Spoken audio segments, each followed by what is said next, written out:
After that jerk Xu Jing shoved you off a massive cliff, everyone thought you were 100% done for. But when the cops dragged you back to the Xiao house, Xu Jing freaked out so hard he basically wet himself. You just smirked with that savage little grin. Heard you were running around telling everyone I died? Oops. The king of hell said I was way too savage to take, so he sent me back to send you straight to hell. Your smile hit Xu Jing like a freaking ice dagger. It completely shattered every bit of his mental armor. He started shaking like a leaf. No way. How is he still alive? Xiao Gu snapped out of it real quick. He stepped forward and spoke to the lead cop. What brings the officers here today? How can I help? The lead cop looked dead serious. Mr. Xiao, it's like this. This young man Mugie here filed a report. He says someone tried to murder him. And the suspect is the guy your family just took in. Mr. Xu Jing. The second those words dropped, Xu Jing's brain short-circuited. It felt like something exploded inside his head. Total blank.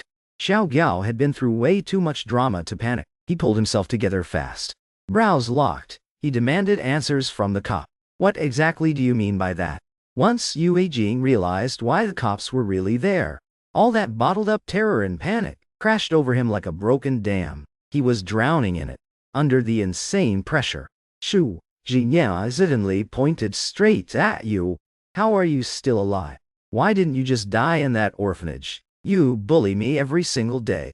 Now you're trying to frame me too. I have parents now. You can't bully me anymore. Get out.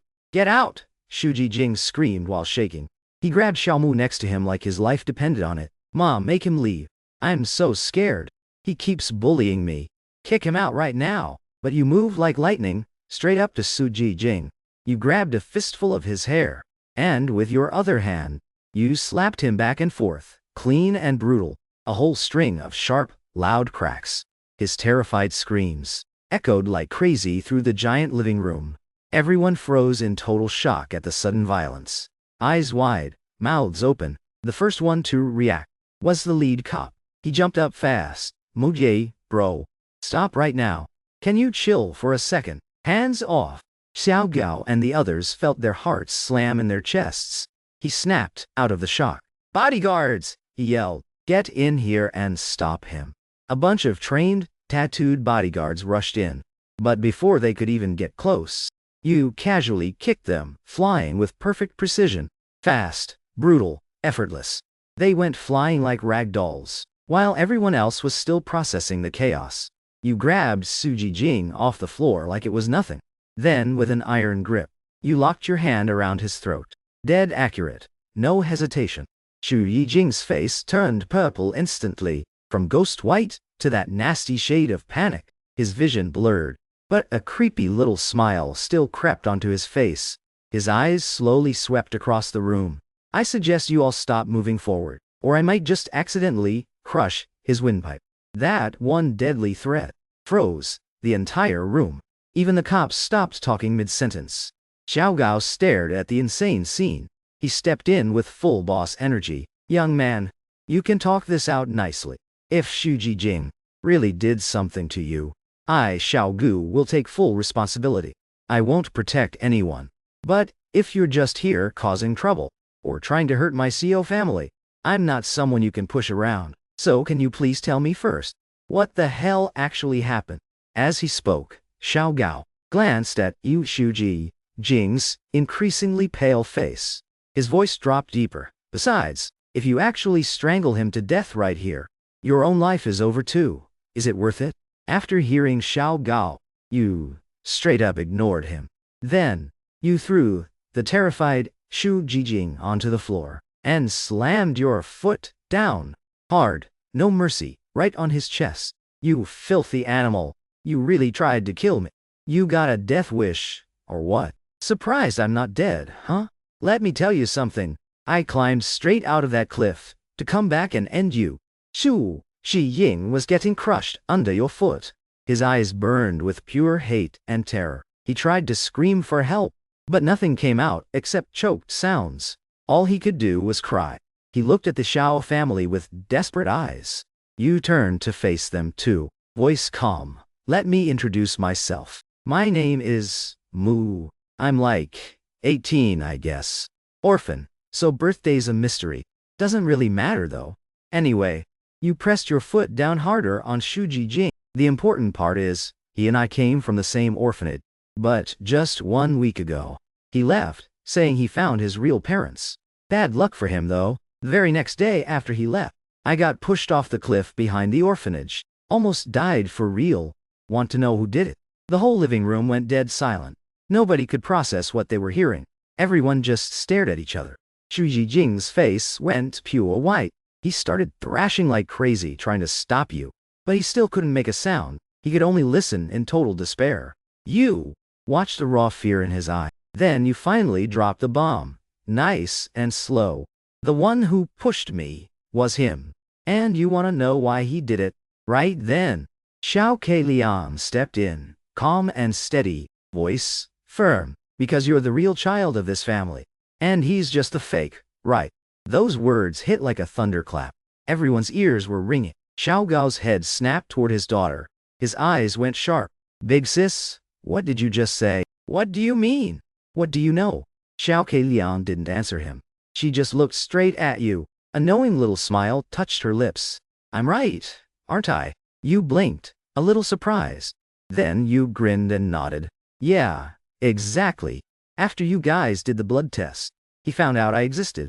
So he tricked me into going to the back mountain and pushed me off the cliff. He said he wanted the rich young master life. And I was just in the way. You gave a bitter little laugh.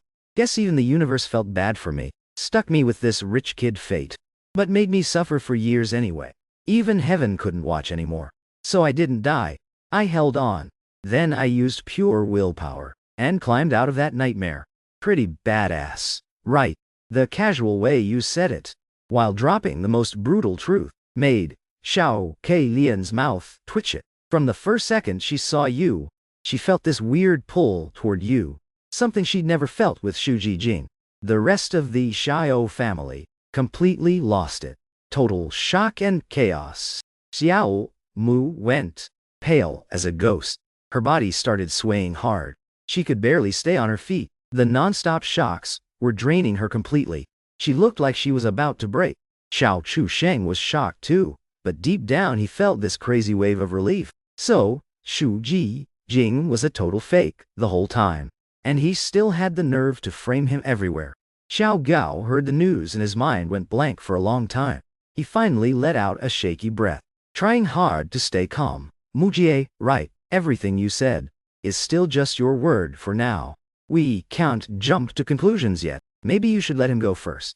But, right then, Xiao Keilian spoke up, clear and sharp. Dad, if we want to know if he's telling the truth, we just need to do another DNA test. We'll know exactly who's real and who's fake, right? You nodded super casually. Fine, by me. But you better make sure nobody pulls any trick. No switching the blood samples or anything. Or next time I won't be so nice. Got it? Also, I'm starving right now. After the blood test, hook me up with some food. Pig trotters and fish would be fire. I love that stuff. The random food request, in the middle of this insane tension, made a bunch of people almost laugh out loud. Even the heavy vibe in the room got a tiny crack in it. One of the cops even rolled his eyes. You caught the look. Without missing a beat, you kicked Shuji Jing like a soccer ball, straight toward the cop. Everyone jumped again at the sudden move. The cops scrambled to catch him. But Shuji Jing hit the floor with a loud thud. He curled up in pain, groaning. The lead cop glared at you. Can you take it easy? What if you actually hurt him? You trying to go to jail or what? You just flashed an innocent grin. Officer, relax. This guy's built different. Thick skin, loves getting tossed around. His life force is crazy strong. Trust me, he won't break. I know exactly how much force to use. My kicks have perfect control. The cops stared at your fake innocent face. They felt their blood pressure spike. Viu, eyes popping. How the hell did he say that with a straight face? Shuji Jing used every bit of strength to crawl up. Tears streaming, he started screaming. Dad, Mom, I'm your real son. He's the fake one. He's lying to you. Don't believe him. Before he could finish, you casually yeeted a bright red apple straight into his wide-open mouth with perfect aim. The force was insane. It shut him up instantly. All his words got stuffed right back down. Now, he could only make muffled NTAP sounds. Xiao Kai had been quiet the whole time, but she wasn't scared at all. Instead, she was staring at you with pure admiration. Inside, she was screaming, "Oh my God! A real martial arts master. This is straight up legendary. So cool, so badass." You finally spoke, slow and chill. "Shut up already. My ears are about to bleed. Am I lying or not? We'll find out after the test." "Oh wait, you suddenly remembered. Actually, we can use hair for the test, right? Why do we need blood? That hurts." You reached up super carefully and plucked one single hair from your head, like you were scared of hurting yourself. Then, you handed it to Xiao Gao. "Here, hurry up and test it. I want to eat already. I'm starving." Xiao Gu looked at the tiny strand of hair. He pulled himself together. "Old Lin," he told the butler, "go to the best lab yourself. Fastest speed possible. I want the results immediately." After the butler left, the living room vibe got even weirder. Xiao Yijing was ghostly pale. His whole body was shaking uncontrollably. He tried to dig the apple out of his mouth. It was choking him and humiliating as hell. But his hands had zero strength left. He clawed at it uselessly a few times. The apple didn't budge at all. Ice-cold fear flooded his chest. He suddenly looked up, staring at you with pure hatred. Why didn't he die? Why didn't he just stay dead at the bottom of that cliff? Why did he have to come back and destroy everything he worked so hard for? You met his murderous glare and didn't even get mad. Instead, you narrowed your eyes and started roasting him, thinking you could replace me. "You're dreaming, loser. Wait till the results come out. I'll beat the crap out of you, then throw you back in the gutter where you belong." You really had the nerve to say I bullied you in the orphanage. Bully you? Please? I was too busy trying not to starve. Who had time to mess with you? All you ever did was cry and play victim. Such bad vibes. We're all orphans here. None of us had it easy. But you had to go and scheme against me, pretending to be weak every single day, begging for pity like you're the only one suffering. You're so extra. Disgusting. Everyone watching felt a weird satisfaction seeing you roast him like that. They wanted to laugh, but knew it wasn't the right moment, so they held it in. Their faces were fighting for control. Xiao Ki, on the other hand, was completely obsessed. Your wild, chaotic energy had totally won her over. She bounced over with a big friendly smile. "Little brother, I'm Xiao Ki, your big sister." "Welcome home." The others frowned, about to warn her to chill, but you didn't even look up. "What, sister? Don't go claiming relatives yet. Wait till the results come out. Even if they do, you're still not my sister." Xiao Ki's smile crashed instantly. "Why not?" she asked, offended. You gave her a clean side-eye. "From what I know, we're supposed to be twins, right? So why can't I be the older one? Why do you get to be the sister?" I don't want to be the little brother. I'm gonna be the big boss." "Got it, D." Xiao Gei argued back. "Ha, I am your big sister. Mom said I was born first. I'm the sister. Okay." You glanced at Xiao Mu with zero emotion. She doesn't get to decide. Besides, I know who came out first. I say, I'm the big brother. So I'm the big brother. And you're my little sister. Understood.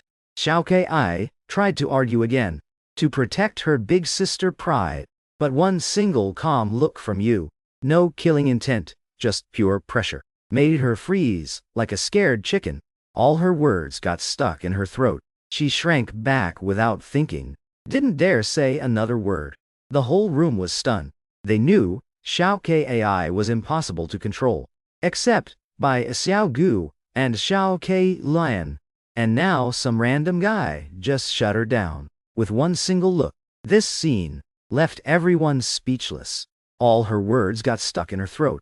She shrank back without thinking, didn't dare say another word. This scene left the rest of the Xiao family completely stunned. They knew Xiao Ki way too well. In the entire Xiao house, only Xiao Gu and Xiao K Lian could ever really handle her. And now, some random guy who just showed up out of nowhere had shut her down with nothing but a single look. It was like the sun had started rising in the west. Xiao Chu Sheng stood off to the side. His mind was a total mess, happy, anxious, everything at once. Hearing that Xu Jing might actually be a fake sent a huge rush of relief through him. He couldn't hold it back, because ever since that fake came back a few days ago, he'd been getting schemed against nonstop. It had been suffocating. Now the biggest threat was about to disappear. Of course he was happy, but this new guy Mu Ji had such a wild, no-holds-barred vibe. What if he turned out to be an even bigger headache than Xu Jing? How was Xiao Chu Sheng supposed to fit in now? Would life get even harder? Xiao Keilian took in the whole scene. A tiny, almost invisible smile flashed in her sharp eyes. This new little brother was actually pretty interesting. She glanced back at Xu Jing. Her gaze turned ice cold. At that moment, the lead cop finally yanked the apple out of Xu Jing's mouth. The second it came out, everyone sucked in a sharp breath. Stuck right in that bright red apple were several bloody teeth. The whole living room went dead silent. How much force did it take to knock someone's teeth out with an apple? Xu Jing suddenly felt his mouth empty. The brutal pain and total humiliation hit him hard. He instinctively opened his mouth to scream again, but the cop was ready this time. He slapped a hand over Xu Jing's mouth instantly, then growled in a low warning voice, "You better shut up right now. If you keep yelling, we won't be able to protect you anymore." But just then, something unexpected happened. Xu Jing used the last of his strength. He suddenly headbutted the cop in the chest. At the same time, he kicked off the ground hard. He scrambled like crazy toward the coffee table. A fruit knife was sitting right there. The lead cop reacted super fast, but he was a little too far. Your eyes sharpened. You moved at the exact same second Xu Jing did. You kicked the little stool by your foot. It shot forward like a cannonball and smashed right into the back of Xu Jing's knee. Ah! Xu Jing screamed and crashed to the floor. His fingers were just centimeters away from the knife. You stepped forward fast, bent down and snatched up the fruit knife. You spun it casually between your fingers. The blade flashed under the light. Still want to play with knives? You let out a cold little laugh. With those weak moves, you'd probably cut your own hand peeling an apple. Xu Jing lay on the floor gasping. His eyes were bloodshot with rage. The cops rushed over, pinned him down, and slapped handcuffs on him. Xu Jing, you're under arrest for attempted murder and interfering with police duties. Come with us to the station for questioning. Officer, please. Xu Jing struggled like crazy. He screamed toward Xiao Mo. Mom, save me. I'm your real son. They're trying to take your son away. Xiao Mu stared at Xu Jing's twisted, desperate face. Then she looked at you standing there, completely calm. Her lips trembled but no words came out. Xiao Gao spoke up firmly. Officer, if the DNA results come back and prove Mu Ji is our real son, then Xu Jing's actions count as attempted murder, and the circumstances are extremely serious. The cop nodded. Plus all the chaos he caused here today, he'll be facing multiple charges. His sentence won't be short. Xu Jing completely collapsed. He went limp like a puddle of mud. You casually tossed the fruit knife back onto the coffee table. It clattered loudly. All right. Time for the blood test. Time for the results. You brushed imaginary dust off your hands. I'm still hungry, you know. Xiao Keilian had already called ahead. The family doctor was on the way to draw blood. Butler Old Lin took Xu Jing's hair sample and rushed it to the lab himself. When it was your turn for the blood draw, you didn't even flinch. Xiao Kai watched and winced like it hurt him instead. You glanced at him. Who's scared? Xiao Kai puffed up his chest. I'm not scared. It just looks painful, okay? Drama queen, you muttered. Xiao Kai's cheeks puffed out in anger. But, remembering how fierce you were earlier, he quickly deflated. After the blood draw, Xiao Mu hesitated before speaking. Mugi, why don't you sit for a bit? I'll have the kitchen prepare some food. You didn't hold back. You plopped straight onto the sofa, leaned back like you owned the place. One leg crossed over the other. You looked totally at home. Honestly, this probably was your home. The cops took Xu Jing away first. They left 2 officers behind to wait for the results. The living room still felt super awkward. Xiao Chu Sheng stood there wanting to speak, but holding back. Xiao Lian stayed the calmest. She poured you a glass of water. Here, drink some water. You took a sip and frowned. Plain water? No drinks? We have juice, soda, tea. What do you want? Xiao Lian asked. Soda, you answered without hesitation. Xiao Lian got up to grab it. Xiao Kai immediately jumped up. I'll get it myself. Xiao Lian didn't even look back. Xiao Kai followed, grumbling the whole way. You watched the two sisters interact. A tiny, unreadable emotion flashed in your eyes. It disappeared before anyone could catch it. The soda arrived fast. You twisted the cap and chugged half the bottle. Then let out a satisfied sigh. Ah, that's the stuff. Xiao Kai copied you, and took a huge gulp. He immediately started coughing like crazy. You shot him a disgusted look. Idiot. Xiao Kai looked super wronged. The kitchen worked fast. In under half an hour, a huge feast was on the table. Tender braised pig trotters, fresh, flaky fish, all kinds of other amazing dishes. The table was completely loaded. You didn't hold back. You sat down and dug in. Your table manners weren't exactly fancy, but they weren't messy either. You just ate, really fast. It was obvious you were genuinely starving. The Xiao family sat around the table, not touching their chopsticks. They just watched you eat. Halfway through you looked up. Aren't you guys eating? We're not hungry, Xiao Mu said, voice cracking. Oh, you went right back to eating. Xiao Mu finally couldn't hold it in anymore.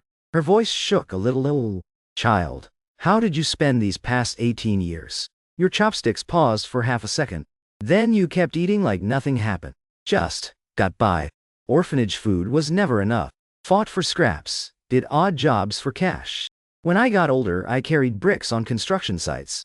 Washed dishes in kitchens. Delivered, takeout. I did pretty much everything. Otherwise, how could I have climbed out of that cliff? You said it all so casually.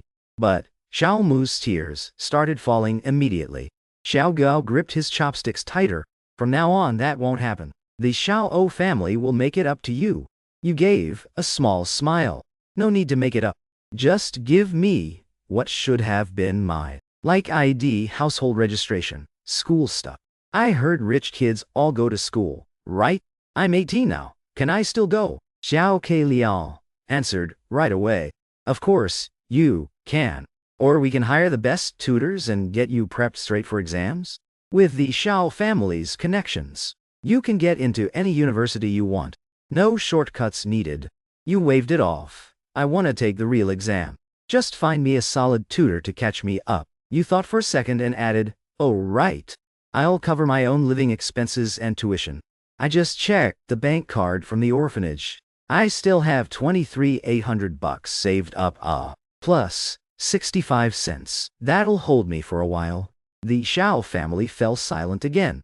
23,000. That was probably just a fraction of what Xiao Kai spent on pocket money in a month. Xiao Gao felt a heavy ache in his chest. He put down his chopsticks, looking at you seriously. Ji, you are the son of the Xiao family. Everything we have belongs to you too. From today on, all your expenses are on the family. Keep that 23,800 as your own pocket money. You raise an eyebrow. Fine by me. But just so we're clear, I'm borrowing it. I'll pay it back later. After dinner, the results still weren't back. You yawned, leaned back on the sofa, and closed your eyes. Xiao Kai scooted over. He whispered, did you really climb up from the bottom of that cliff? Yeah. Was the cliff tall? Not really. Only a few hundred meters. You didn't even open your eyes. Xiao Kai sucked in a sharp breath. A few hundred meters and you call that not tall. How did you even climb up? You finally cracked one eye open, looking at him with a lazy grin. You really want to hear it? Xiao Kai nodded, like crazy. Xiao Lian glanced over too, clearly just as curious. You sat up a little, and started talking. When I was falling, I grabbed a tree growing out of the cliff wall. It slowed me down a bit, so I didn't die on impact. Then, I dropped into a deep pool. The water was crazy deep, but I know how to swim, so I didn't drown either. You said it like it was no big deal, but everyone listening could picture how terrifying it must have been. Climbing back up was the real pain. The cliff was almost straight up. Hardly any spots to put your feet. I only had a small knife on me. I used it to chip out footholds, bit by bit. Climb a little, rest a little. When I got hungry, I ate bugs off the rock face. When I got thirsty, I drank rainwater. I climbed for 3 days and 2 nights. On the last stretch, I had 0 strength left, so I grabbed some vines and pulled myself the rest of the way. You finished talking. The living room went completely quiet. Xiao Kai's eyes were wide as saucers. The way he looked at you had gone from admiration to straight-up staring at a monster.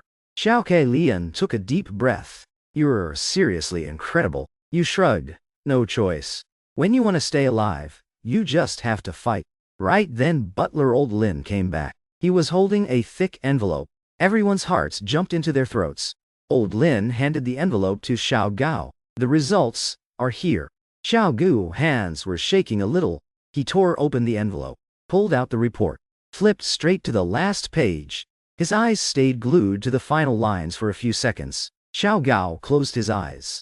When he opened them again, they were red-rimmed as he looked at you. Mujie. His voice was hoarse. You really are a child, even though everyone had been expecting it. The moment it was confirmed, Xiao Mu covered her mouth and burst into tears. Xiao Kai Lian let out a relieved breath. Xiao Chu Sheng's expression was complicated. He didn't know whether to feel happy or worried. You stayed completely calm. Yeah, you said. Xiao Gao handed you the report. You took it and gave it a quick scan.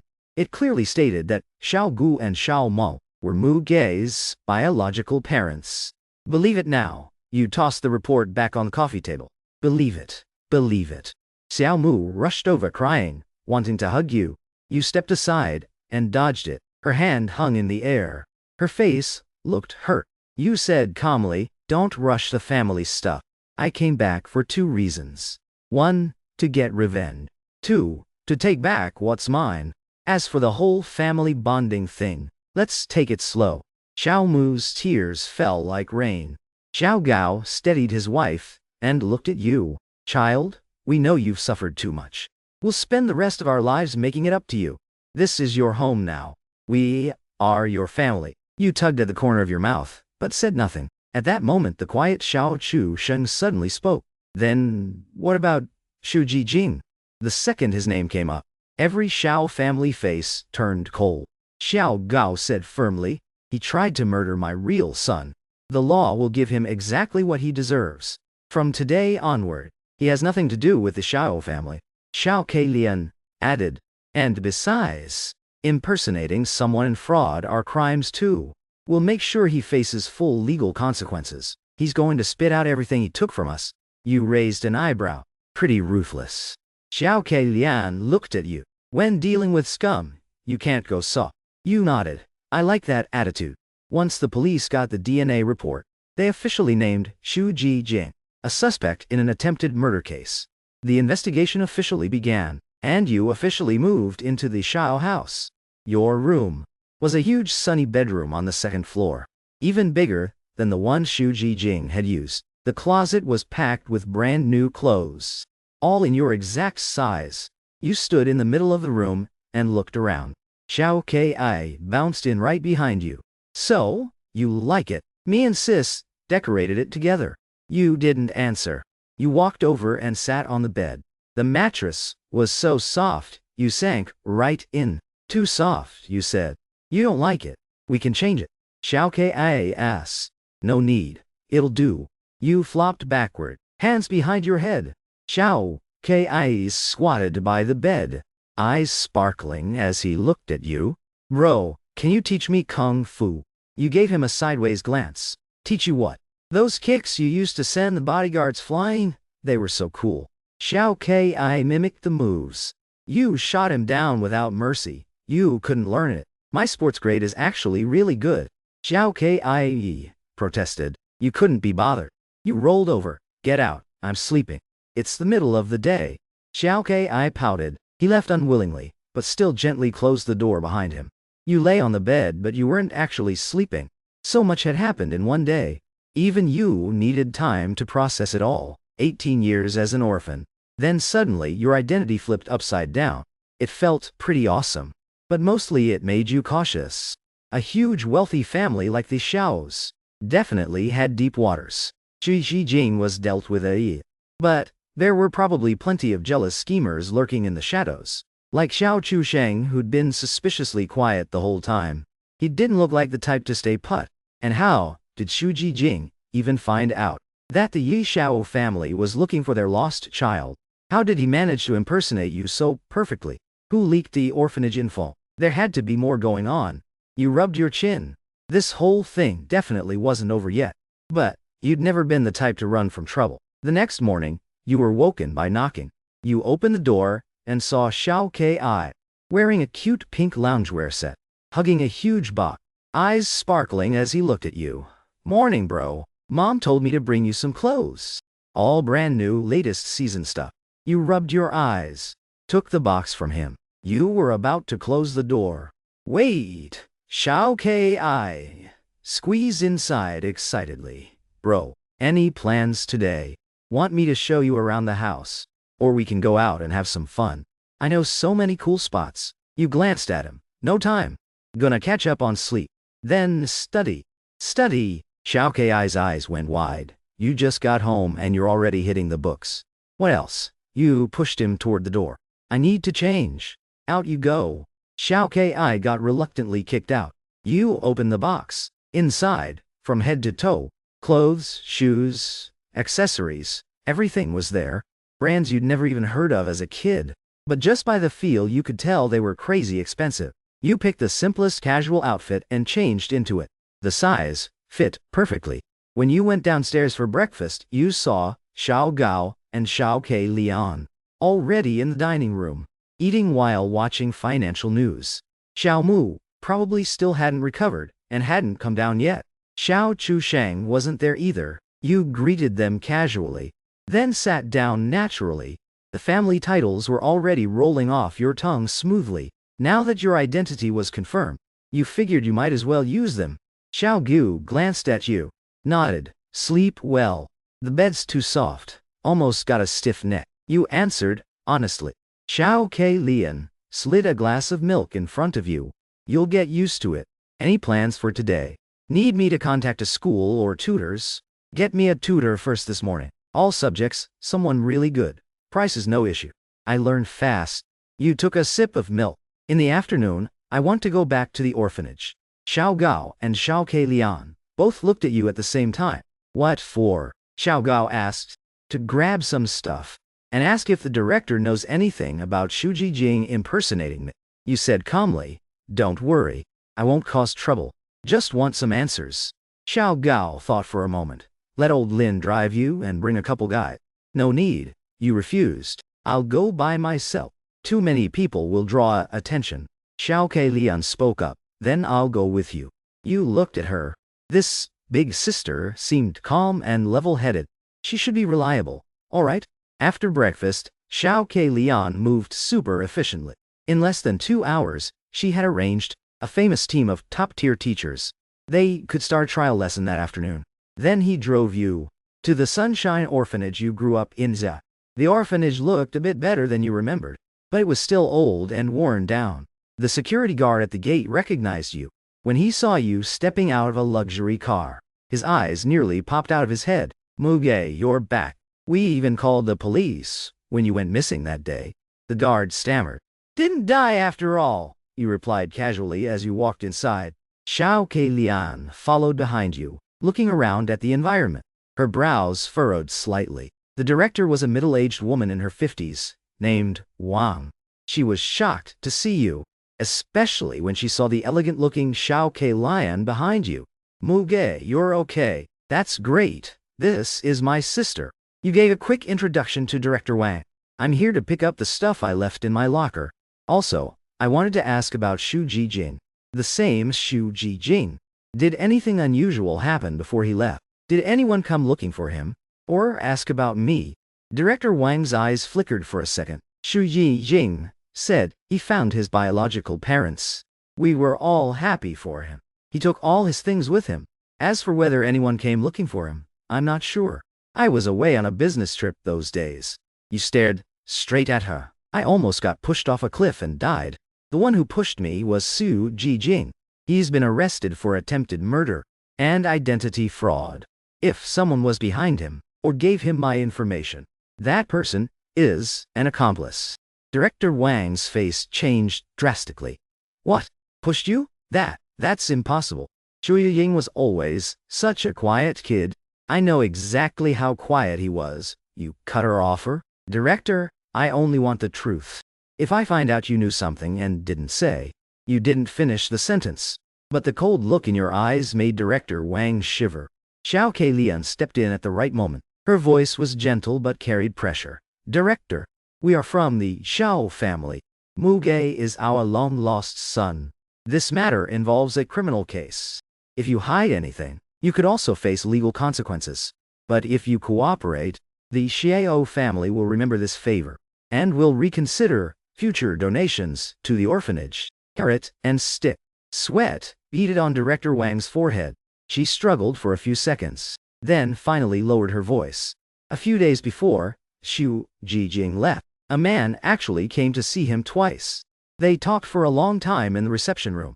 The man was well dressed and drove a nice car. I secretly overheard a bit. They seemed to be talking about some DNA report and opportunity. I thought it was someone from his real father's side, so I didn't think much of it. Then Xu Jijing left, and then you had your accident. I really didn't know he would do something like that. Well-dressed man, DNA report. You and Xiao Keilian exchanged a quick glance. What did that man look like? Did he leave any contact info? Xiao Keilian asked. Around 40-something, wearing glasses, a bit chubby, had a mole on his left eyebrow. Didn't leave any contact info. He drove here himself. Director Wang recalled the details. You noted it down, then asked for the key to your old locker. Director Wang quickly had someone bring it.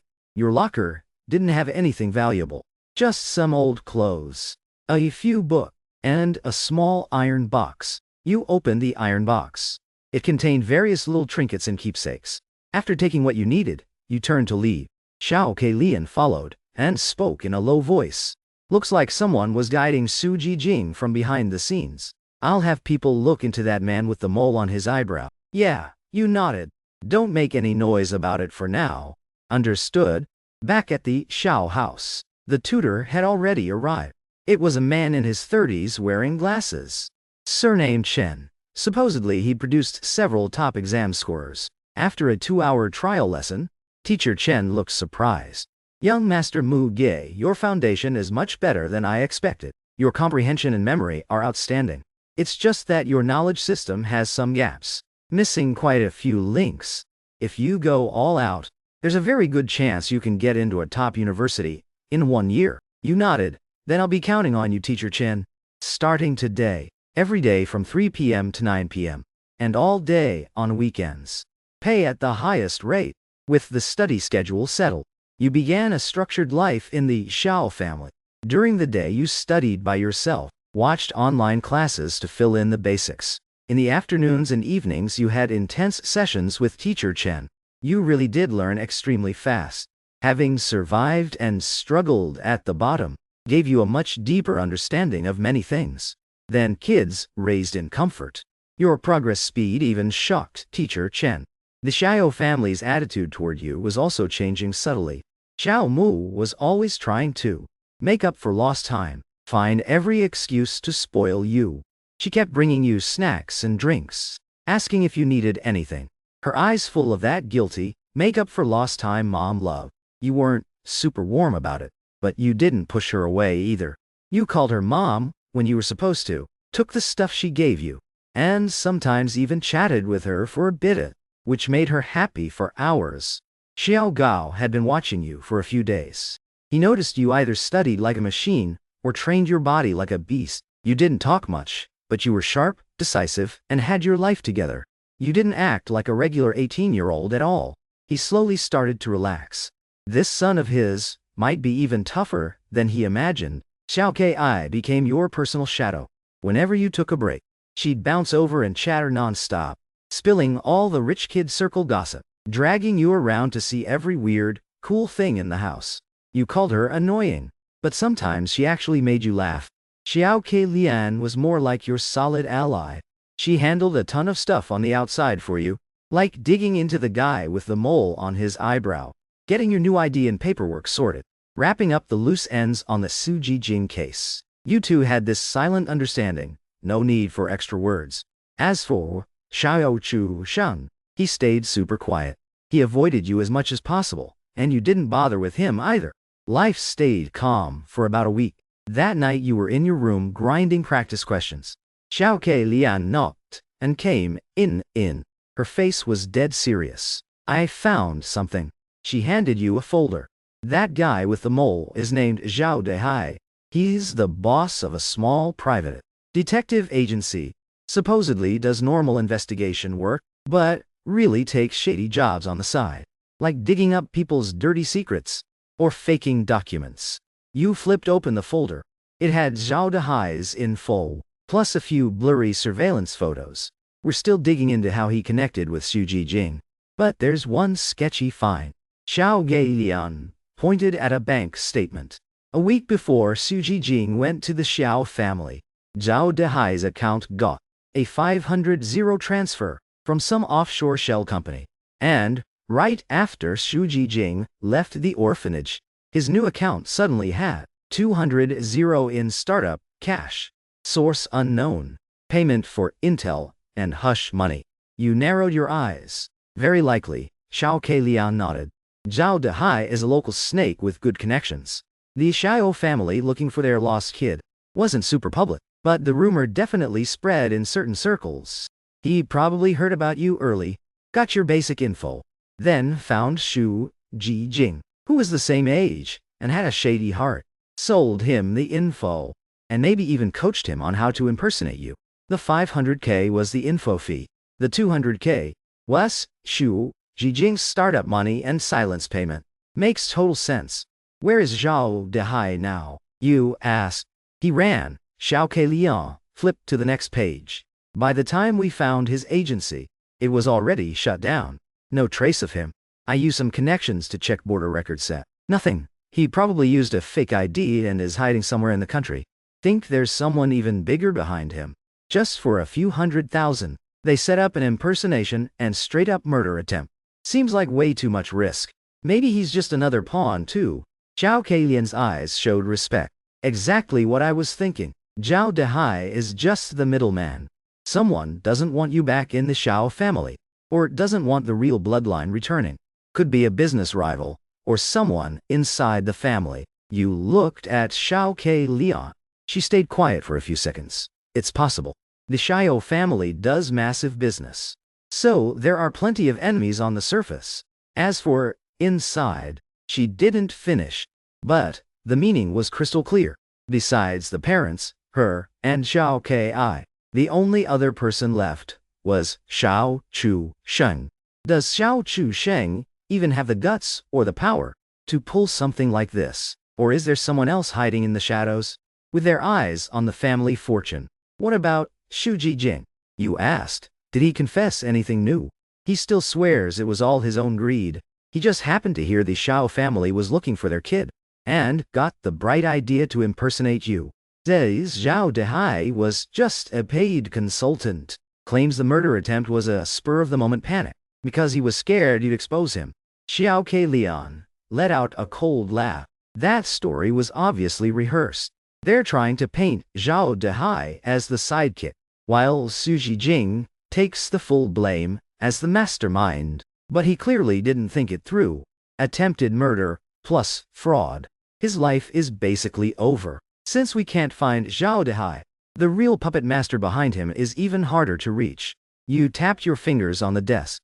But since their first plan failed, I'm betting there'll be a second one. You need to watch your back. Xiao Keilian said seriously. Try not to go out alone for now. I'll tighten security around the house. Got it. You nodded. You watch your back, too. After Xiao Keilian left, you stared out at the night sky. Your eyes turned ice cold. Figures it wasn't that simple. Impersonation. Murder attempt. There's a bigger hand pulling strings. The waters in this rich family run deep and dirty, but that's what makes it fun. You flexed your wrists. Your knuckles cracked softly. The next few days stayed quiet. You kept grinding your studies like a machine. Your training never skipped a day either. The Xiao family gym had every piece of equipment you could want. You hit it hard for 2 hours every single day. Your muscles were getting sharper and more defined. Even the trainers were secretly impressed. That ruthless, no-limits drive you had. Xiao Chusheng stayed low-key. He'd greet you politely when you crossed paths, then disappear fast. But you noticed the way he looked at you sometimes. Nervous, curious, and a little uneasy. Xiao Ki became your official study buddy and self-appointed bodyguard. She'd sneak into your study room with armfuls of fancy imported snacks, claiming it was brain fuel. Really, she just wanted to sit next to you while you did practice questions. She'd ask silly little questions every now and then, and you'd flick her forehead with a pen to chase her out. Xiao Mu's mood had gotten a lot better. She smiled more often now, always busy preparing things for you, from seasonal clothes to study supplies. She took care of every little detail you still weren't fully used to. This level of attentive care. But you'd give her a slightly awkward thank you, which always made her day. Xiao Gao seemed busier than ever. He often came home late, but he still made time every week to have dinner with you. He'd ask about your studies, not saying much, but you could tell he was trying hard to be a real dad. On Xiao Keilian's side, the investigation into Zhao Dehai and the person behind him had hit a wall for now. Zhao Dehai had vanished like smoke. The overseas transfer trail led to an offshore financial hub. Beyond that, it ran into complicated international laws and privacy walls. Hard to break through anytime soon. Calm usually meant a storm was brewing. That afternoon, you had just finished an intense workout. Sweaty as hell, you walked out of the gym and ran straight into Xiao Chusheng coming back from outside. He was carrying a file bag, looking rushed. The second he saw you, he froze. He instinctively hid the bag behind his back, forcing a smile. Mu Jie, done training already? You're so dedicated. You wiped your sweat. Your eyes quickly scanned his face, and that file bag. You just gave a quiet didn't ask anything and kept walking toward your room. As you passed him, you caught a faint, unfamiliar scent. Not one of the usual Xiao family fragrances. It drifted off him. A sharp, cold leather note. Very distinctive. You didn't stop walking, but you filed it away in your mind. Back in your room, you took a quick shower, then sat at your desk, not starting work right away. Your fingers tapped the tabletop unconsciously. Xiao Chusheng had been going out a lot lately. Wasn't that a little too frequent? He was still a college student on allowance. What else would make him run around outside so much? And with that obvious I'm hiding something look on his face. Plus that cologne didn't smell like something a normal student would wear. You opened your laptop and logged into an old encrypted anonymous forum, one you hadn't used in a long time. It was a gray area info hub you'd stumbled into, back when you were surviving on the streets, full of shady characters. But sometimes it turned up gold. You typed in a few keywords. Xiao family. Xiao, Chu, Shang recent movements. A bunch of old gossip and wild guesses popped up. You scrolled through page after page patiently.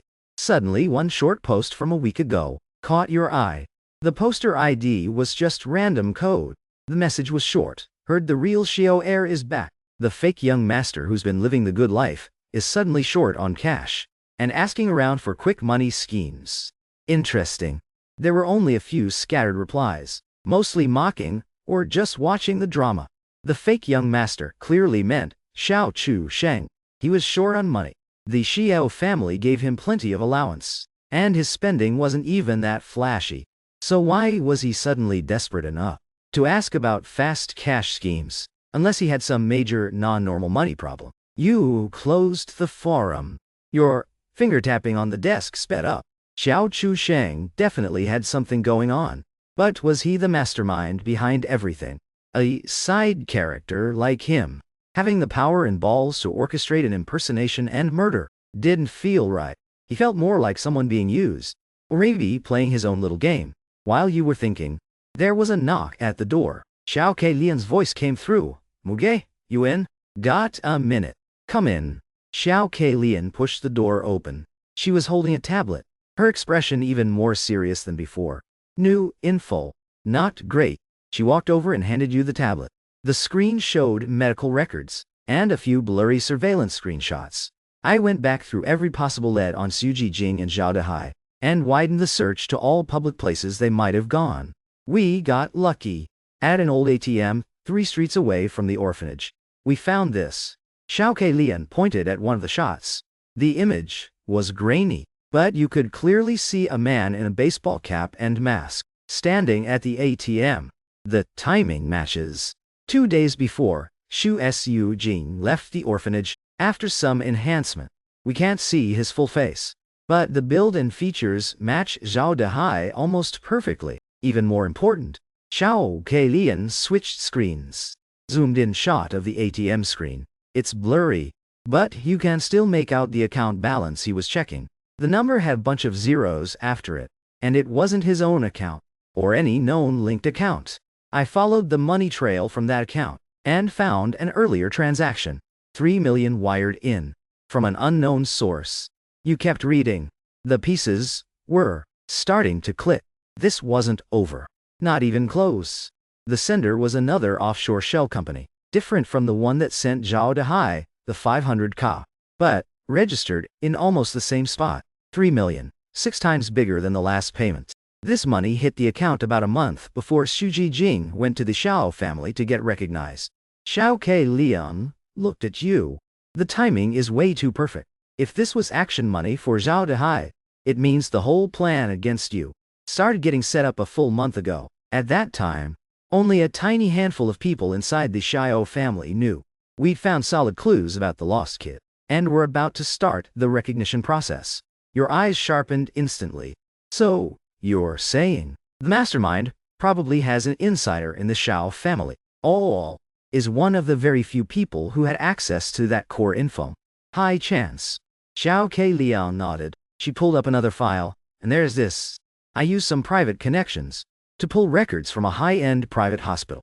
Xiao Chu Sheng got a full checkup there about 2 months ago, focused on genetic diseases and drug addiction screen. You immediately looked at her. The results came back clean. No genetic issues. No drug problems either. Xiao Keilian kept going. But here's the thing. Why would he suddenly get that specific kind of checkup at an ultra-private hospital known for extreme confidentiality and insane prices? The Xiao family already has our own family doctors and hospitals. He didn't need to go somewhere like that for a normal checkup. And he was clearly trying to prove he was clean. You instantly got it. Exactly. Combined with the fact he's been short on cash lately, and all the shady activity, Xiao Keilian lowered her voice. I'm starting to think he's mixed up in something, or someone's got serious dirt on him. He needs money to fix it, or he's being blackmailed into being the inside rat. But I don't think he's the final boss. More like a pawn. A pawn fits the Xiao Chu Shengyu.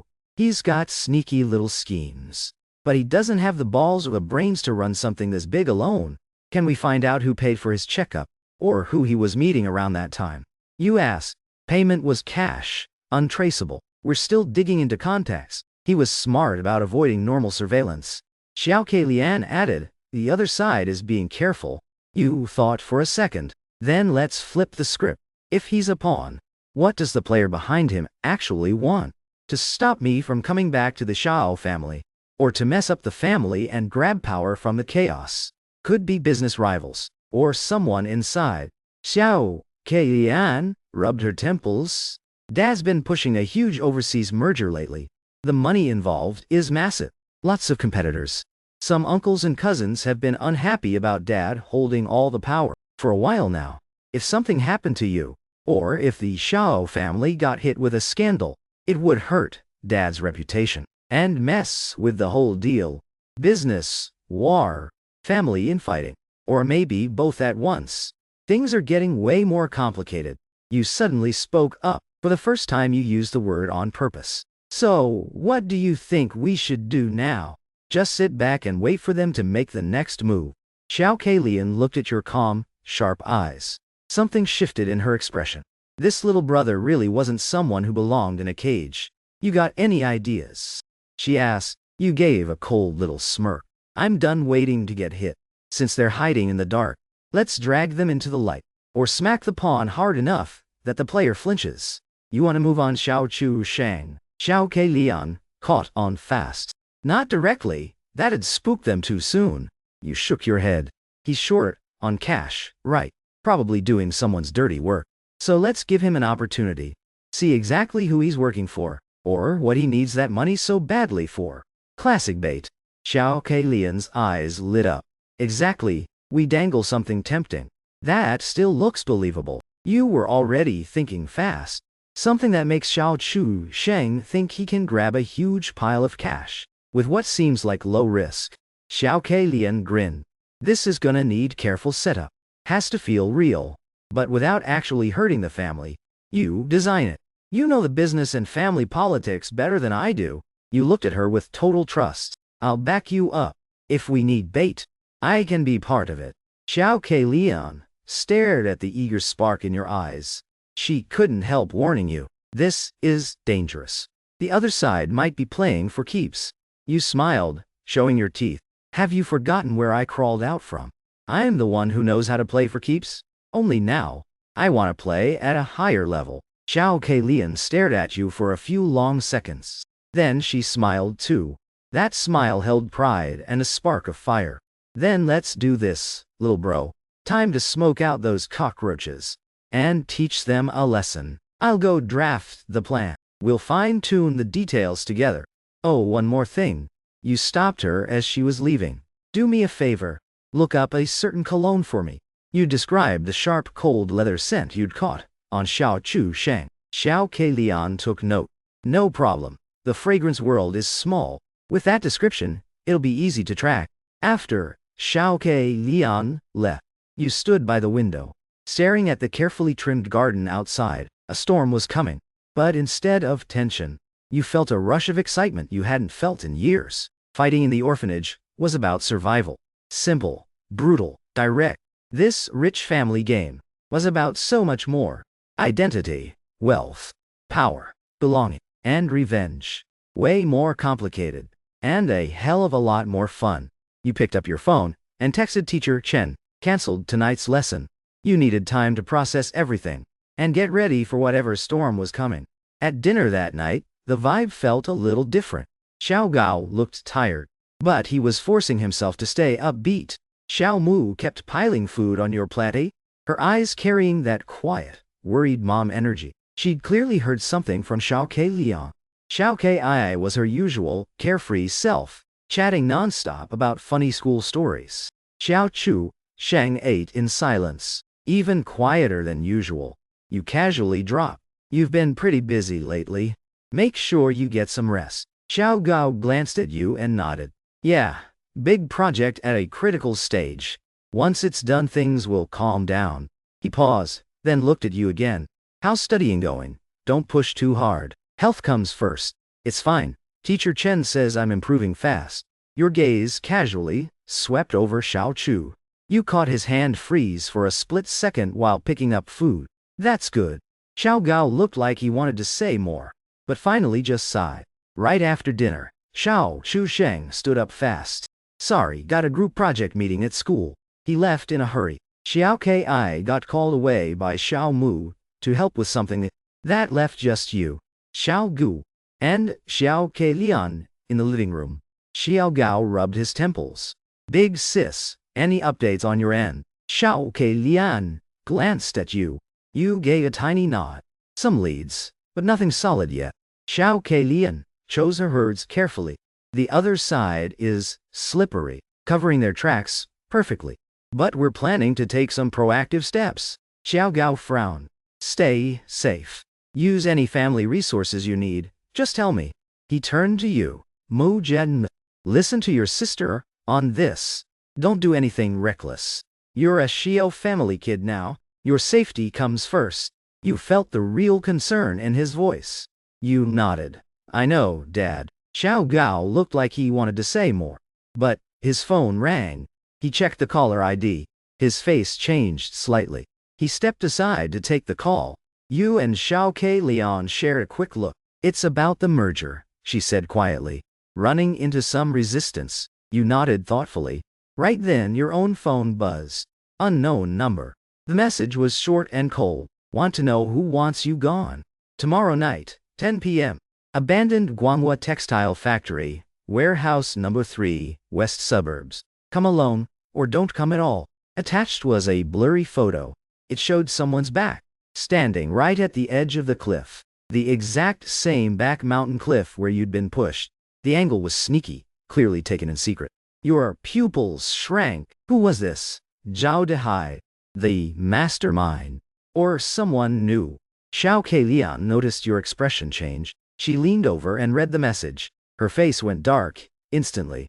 You can't go. This is obviously a trap. You stared at the message. Your fingers tightened on the phone. Of course, it's a trap, but it's also an opportunity. A chance to finally reach the person behind all this. And maybe grab their tail. They know that exact cliff. They might have even been there when it happened. This is definitely the same crew, or someone closely connected. You said in a low voice, Guanghua Textile Factory. You know where it is. Yeah, it's been abandoned for years. Super isolated. No one goes there at night. Xiao Keilian sounded urgent. Muge, think about this. We already have a plan. We don't need to take this risk. You looked straight at her. Your eyes were calm, but burning with that same wild intensity. If I don't go, this lead dies. They're in the shadows. We're in the light. We stay on defense forever. This is dangerous. But it's worth the gamble. At least I'll get to see exactly who's been pulling the strings. No way. Too risky. Who knows how many people they'll have waiting.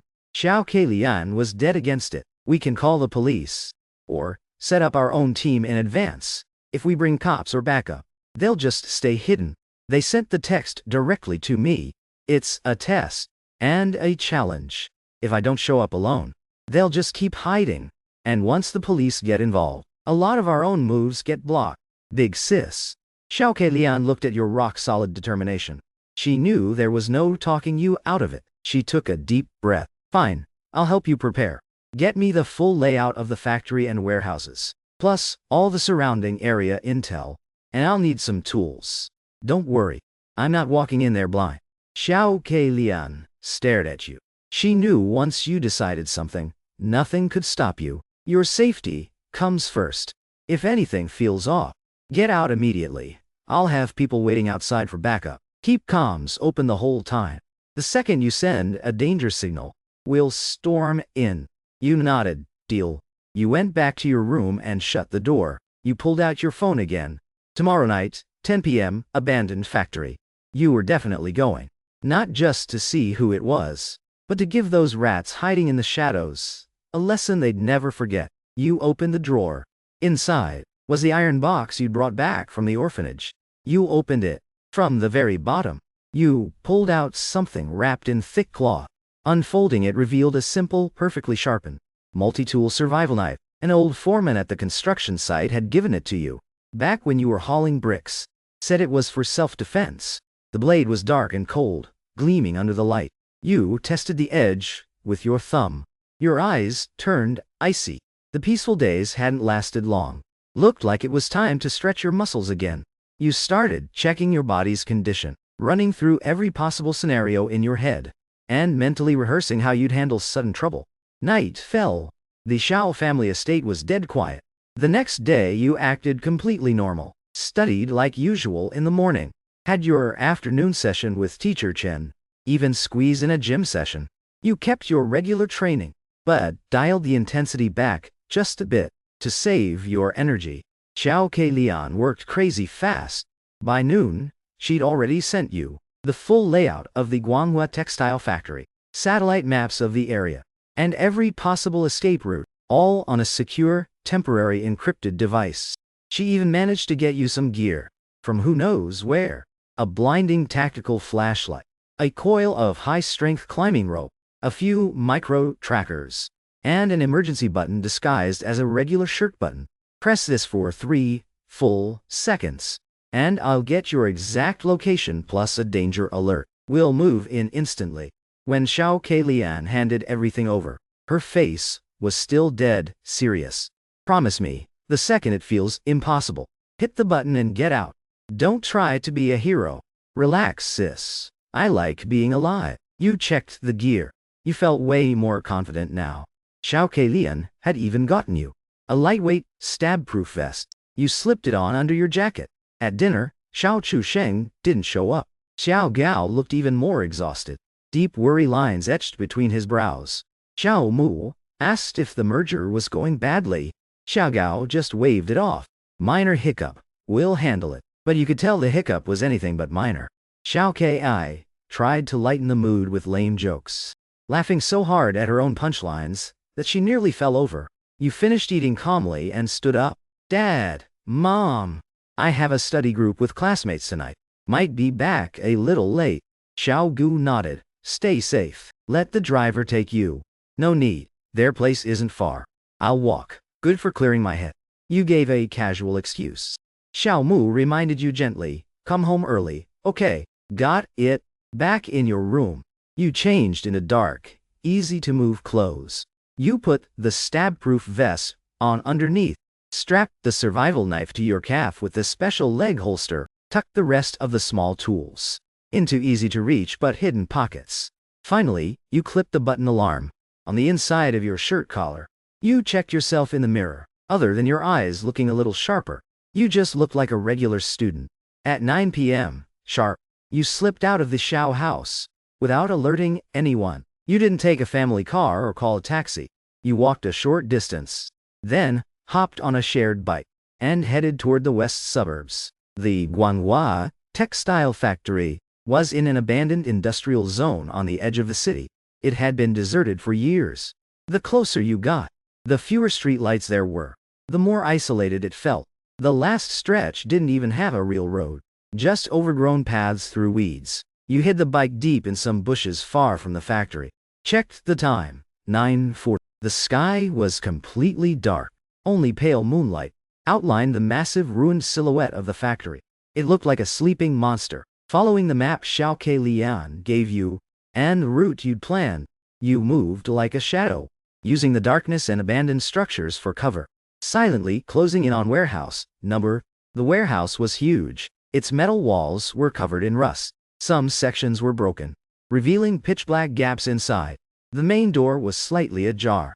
Total darkness inside. The silence was terrifying. You didn't rush in. First, you circled the outside, carefully, scouting the perimeter. You spotted a few ventilation windows on the back, high up but badly rusted. There was also a rusty fire escape ladder leading to the roof.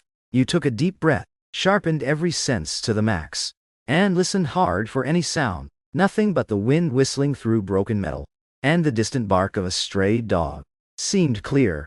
But you knew danger loved hiding in the quietest places. You approached the fire escape ladder from the side. It was rusty but still solid. You climbed up like a ghost, almost completely silent. Once on the roof, you stayed low, found a gap in the broken roofing, and carefully peered inside. The warehouse was full of old machines and junk. The air smelled like dust and rust. A small area in the center had been cleared. One person sat with his back to you, on an upside-down metal barrel, waiting.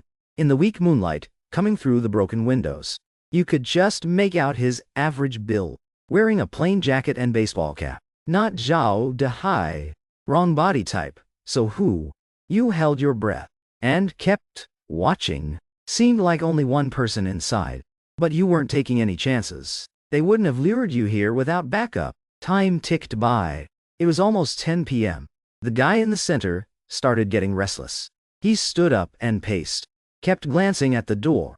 You stayed hidden. 5 more minutes passed. He couldn't take it anymore. He pulled out his phone like he was about to call someone.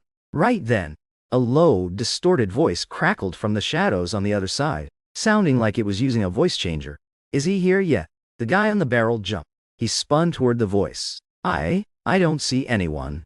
Boss, maybe he bailed, or called the cops. The shadow figure snorted coldly. Wait a little longer. Stick to the plan. If he's not here in 10 minutes, pull out. Got it. The guy nodded quickly and sat back down. But he was obviously more nervous now. So, there was an ambush. And more than one person.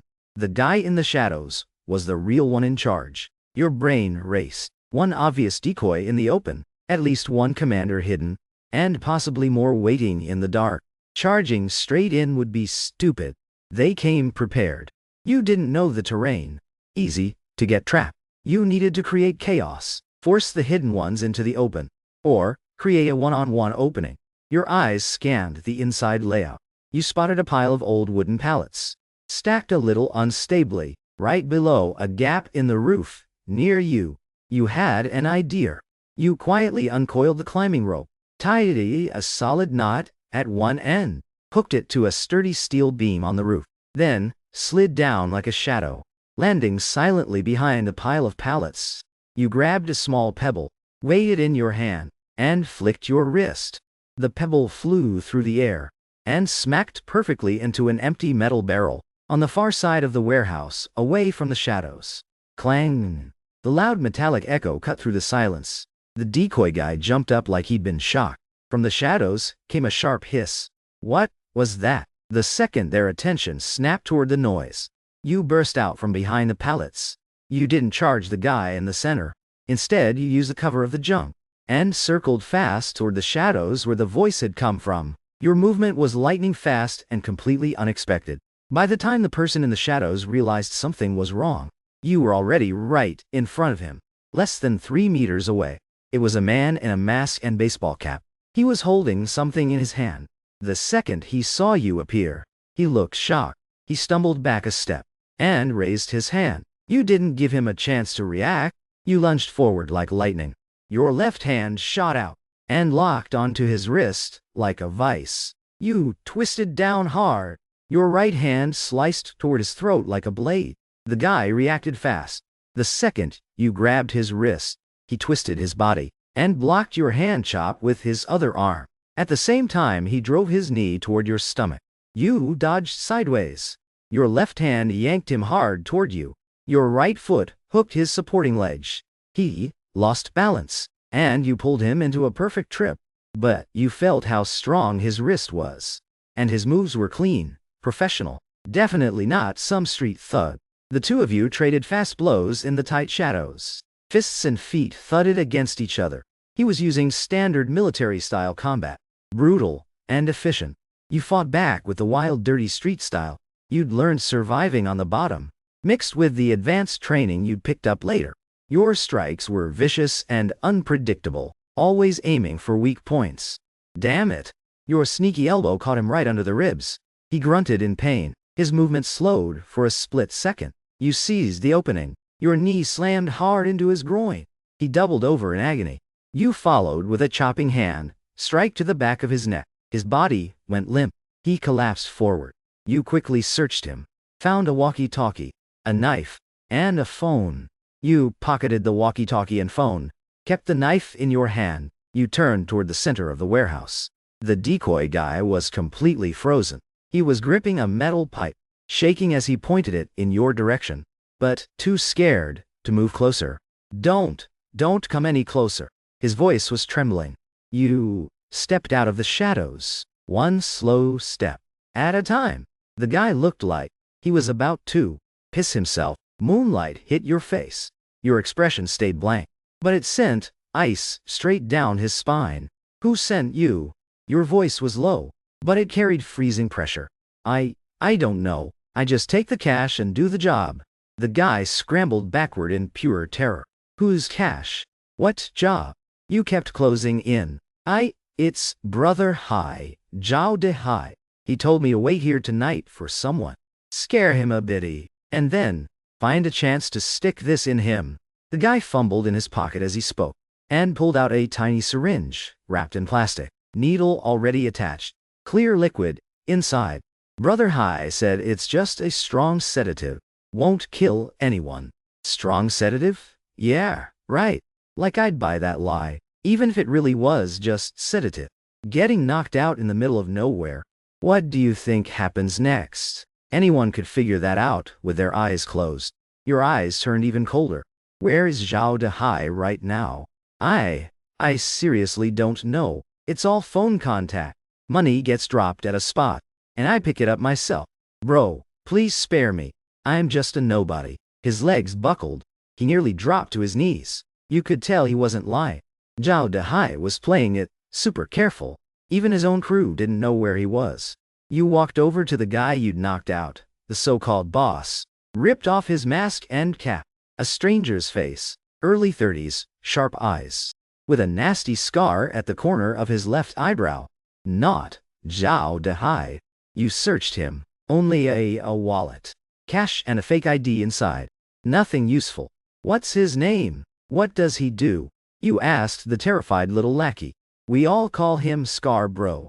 Brother Hai brought him in to handle dirty stuff like this. Used to fight underground. He's got bodies on his hands. The lackey spilled like a broken faucet. Underground fighter turned hired muscle. Zhao Dehai knew exactly who to pick. You frowned. Looked like these two weren't gonna cough up Zhao Dehai's location. Or the masterminds. You pulled out Scarborough's phone, unlocked it with his fingerprint, quickly scanned recent calls and texts. All the latest calls were encrypted virtual numbers. Texts were wiped clean too. But the photo album had a few blurry shots set. Looked like secret surveillance of the Xiao family estate perimeter. And one showed Xiao Chu Sheng leaving a high-end private club. Taken a week ago. So they were linked to Xiao Chu Sheng. At least they'd been watching him. Or he'd been in contact with them. You quickly snapped photos of the evidence with your own phone. Right then, the roar of car engines suddenly exploded outside the warehouse, getting closer fast. More than one vehicle. Crap. Backup plan. Or Scarborough had already sent a signal. You whipped your head toward the lackey. His face was pure panic and confusion. He clearly had no clue either. You made the call instantly. No way you were getting boxed in here. You kicked open a rusty side door. Want to live? Then get out. The lackey looked like he just won the lottery. He scrambled out on all fours. You didn't follow right away. Instead, you doubled back fast and searched the unconscious Scarborough one more time. Sure enough, tucked at the small of his back was a compact satellite phone. This had to be his emergency line to the higher-ups. You took that too. Then you slipped out the same side door. But instead of running outside, you followed the route you'd scouted earlier, heading deeper into the factory, into the more tangled abandoned zones. You hadn't gone far when urgent footsteps and shouts erupted from the warehouse behind you. Scar, where the hell is he? Search everywhere. He can't have gone far. At least 5 or 6 guys. From the sound of their steps, they were all trained. You moved like a shadow, weaving through the ruins and old machinery, using the maze-like layout and darkness to stay invisible. These guys weren't super familiar with the factory either, which gave you plenty of room to play. You ducked into the second floor of an old office building and peered down through a broken window. 3 cars were parked near the warehouse. 7 or 8 guys in black tracksuits, armed with bats, pipes, even machetes, spreading out to search. The leader was a bald tank of a guy, eyes full of murder. Split up and find that kid. Boss said dead or alive, doesn't matter. Baldy barked the orders. Dead or alive, huh? Big words. Your eyes went ice cold. You quietly pulled the survival knife from your leg sheath. The blade flashed cold under the moonlight. Hiding wasn't your style. If they wanted to play rough, you'd show them who could play rougher. Like a stalking panther, you started using the ruins for cover, and went after the ones who were alone. First, unlucky guy was cursing while digging through scrap. You slipped up behind him without a sound, and dropped him with a clean hand chop to the neck. He didn't even grunt before collapsing. You dragged him into the shadows, grabbed his walkie-talkie, and tied his hands and feet with his own shoelaces, stuffing his sock in his mouth. The second guy was a little more alert, but you dropped from above, using the fall to slam him down, knee pinned to his back, knife blade pressed to his carotid. Don't move, or you die right here. The guy froze solid. Who do you work for? Where's Zhao Dehai? We're with Brother Long. Zhao Dehai. Never heard of him. We only take orders from Baldy. The guy answered, voice shaking. Brother Long, who the hell was that? You pressed harder. Brother Long's real name? What does he do? We just call him Brother Long. He runs underground casinos and loan sharking. Big player around here. Bro, please spare me. I'm just a foot soldier. So Zhao Dehai, or whoever was pulling the strings, was using this Brother Long to hire the muscle. Layers of separation. Hard to trace straight to the top. You knocked him out with a knife hilt, and tied him up the same way. You grabbed the walkie-talkie from the first guy, switched to their channel, Baldy's cursing and barking orders crackled through. You thought for half a second. Then, pressed the talk button. You copied the lackey's panicked stutter. Baldy bro. I'm in the old office building at the back. Second floor. I saw a shadow. It's the kid. He ran up to the third floor. The walkie-talkie exploded with Baldy's voice. Everyone to the old office building at the back. Surround him now. Footsteps and shouts rushed toward the building. But, you used a distraction. Slid down a drain pipe on the opposite side, and circled around to their parked cars. All 3 vehicles were unlocked, keys still in the ignition. You jumped into the driver's seat of one of the vans, fired it up, slammed the gas. The van roared to life, headlights blazing, and shot out a warehouse area. Shit! The kid stole a car. Furious shouts and running footsteps chased behind you. You didn't even look back. You floored it, bouncing hard over the rough, abandoned roads, leaving the factory ruins in the dust. Only when you hit the safer suburban highway did you ease off the gas a little. You turned onto a quiet side road and stopped. You got out, used the knife to puncture the fuel line area, then lit a rag you'd grabbed from the van and tossed it. Boom! The van went up in flames. You didn't even glance back. You walked a good distance, made sure no one was tailing you, then pressed the button alarm for 3 seconds. Xiao Keilian's call came through almost immediately.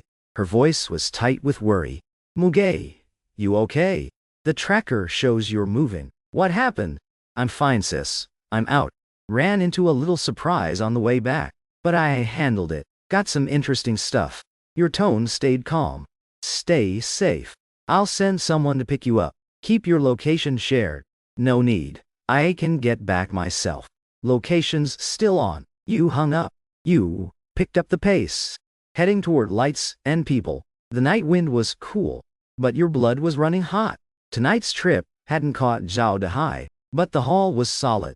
Scarborough's phone, the satellite phone, and that syringe, all evidence. More importantly, you'd confirmed the connection to Xiao Chu Sheng, and that they'd pulled in local underworld muscle to come after you. They were starting to panic, or your return and investigation had hit a nerve. Things were getting interesting. You touched the cold phone and satellite phone in your pocket, and a cold smirk tugged at your lips. You want me gone? Let's see who disappears in the end. When you got near the Xiao family estate, a black sedan silently pulled up beside you. The window rolled down, revealing Xiao Keilian's tense face. Get in there, she said shortly. You opened the door and slid into the back seat. Just her and a silent driver. The driver was one of the Xiao family's trusted bodyguards. You heard. Xiao Keilian quickly looked you over. Her eyes paused on your clothes, covered in dust and rust. Just a few scrapes. You flexed your wrists. Got the stuff though. Xiao Keilian let out a visible breath of relief, but her eyes stayed sharp. Let's head home first. Dad's waiting for us. The car entered the estate and pulled straight up to the private building behind the main house. This was where Xiao Go handled important private business, highest security and privacy. In the study, Xiao Gao sat behind the desk, his face looking a bit shadowed in the lamplight. The moment he saw you and Xiao Keilian walk in, he stood up immediately. His worried gaze landed on you. Muge, I'm fine, Dad. You spoke first. To stop him worrying. Got some things that might be useful. Xiao Gu nodded. He motioned for you both to sit. Xiao Keilian had the driver wait outside and closed the door. You gave a quick, clean summary of tonight's events, skipping the gory fight details, but highlighting the key finds from Scarborough, the tiny syringe, Brother Long's thugs, and most importantly, the photo you snapped from Scarborough's phone, showing Xiao Chu Sheng sneaking out of that fancy club. Here, how? You handed your phone over to Xiao Gu and Xiao Keilian. The timestamp was a week ago. I checked it out, Xiao Keilian said. Yunding Club is super exclusive, members only, insanely private, and crazy expensive. What's a student like Xiao Chu Sheng doing in a place like that? And why was he caught on camera? By the exact guy Zhao Dehai hired. Xiao Gu stared at the photo. His face got darker by the second. A vein throbbed hard at his temple. He clearly recognized the club, and exactly what it meant. Xiao Keilian picked up the tiny syringe and studied it carefully through the plastic. This thing, I've already sent it to a private lab I trust. We'll have the full chemical breakdown first thing tomorrow. But I seriously doubt. It's just some harmless sedative. And this. You place Scarborough's satellite phone. And the regular phone on the desk too. The sat phone is wiped clean. Probably used for one-way emergency contact only. The regular phone has the club photos. Plus a few blurry shots of the outside of our family estate. And several calls to encrypted virtual numbers. Tech team says recovering deleted data will take a bit, but this is solid proof. Zhao Dehai's crew has been watching us for a while, and they're definitely tied to Xiao Chu Sheng somehow. Xiao Gao listened in silence, fingers pressing hard into his temples. After a long moment, he let out a heavy breath, voice thick with exhaustion and barely contained rage. That little bastard. What the hell is he trying to do? He might not even know what he's doing. Or maybe he's just too weak to do anything himself. You kept your voice steady and sharp, but someone's got serious dirt on him. Or he's in so deep he can't get out. He's basically their inside rat now. Between the secret high-privacy checkup, the sudden cash problems, and getting caught on camera at that club, he's almost definitely trapped in someone's game. Xiao Keilian added, remember the 3 million Zhao Dehai got?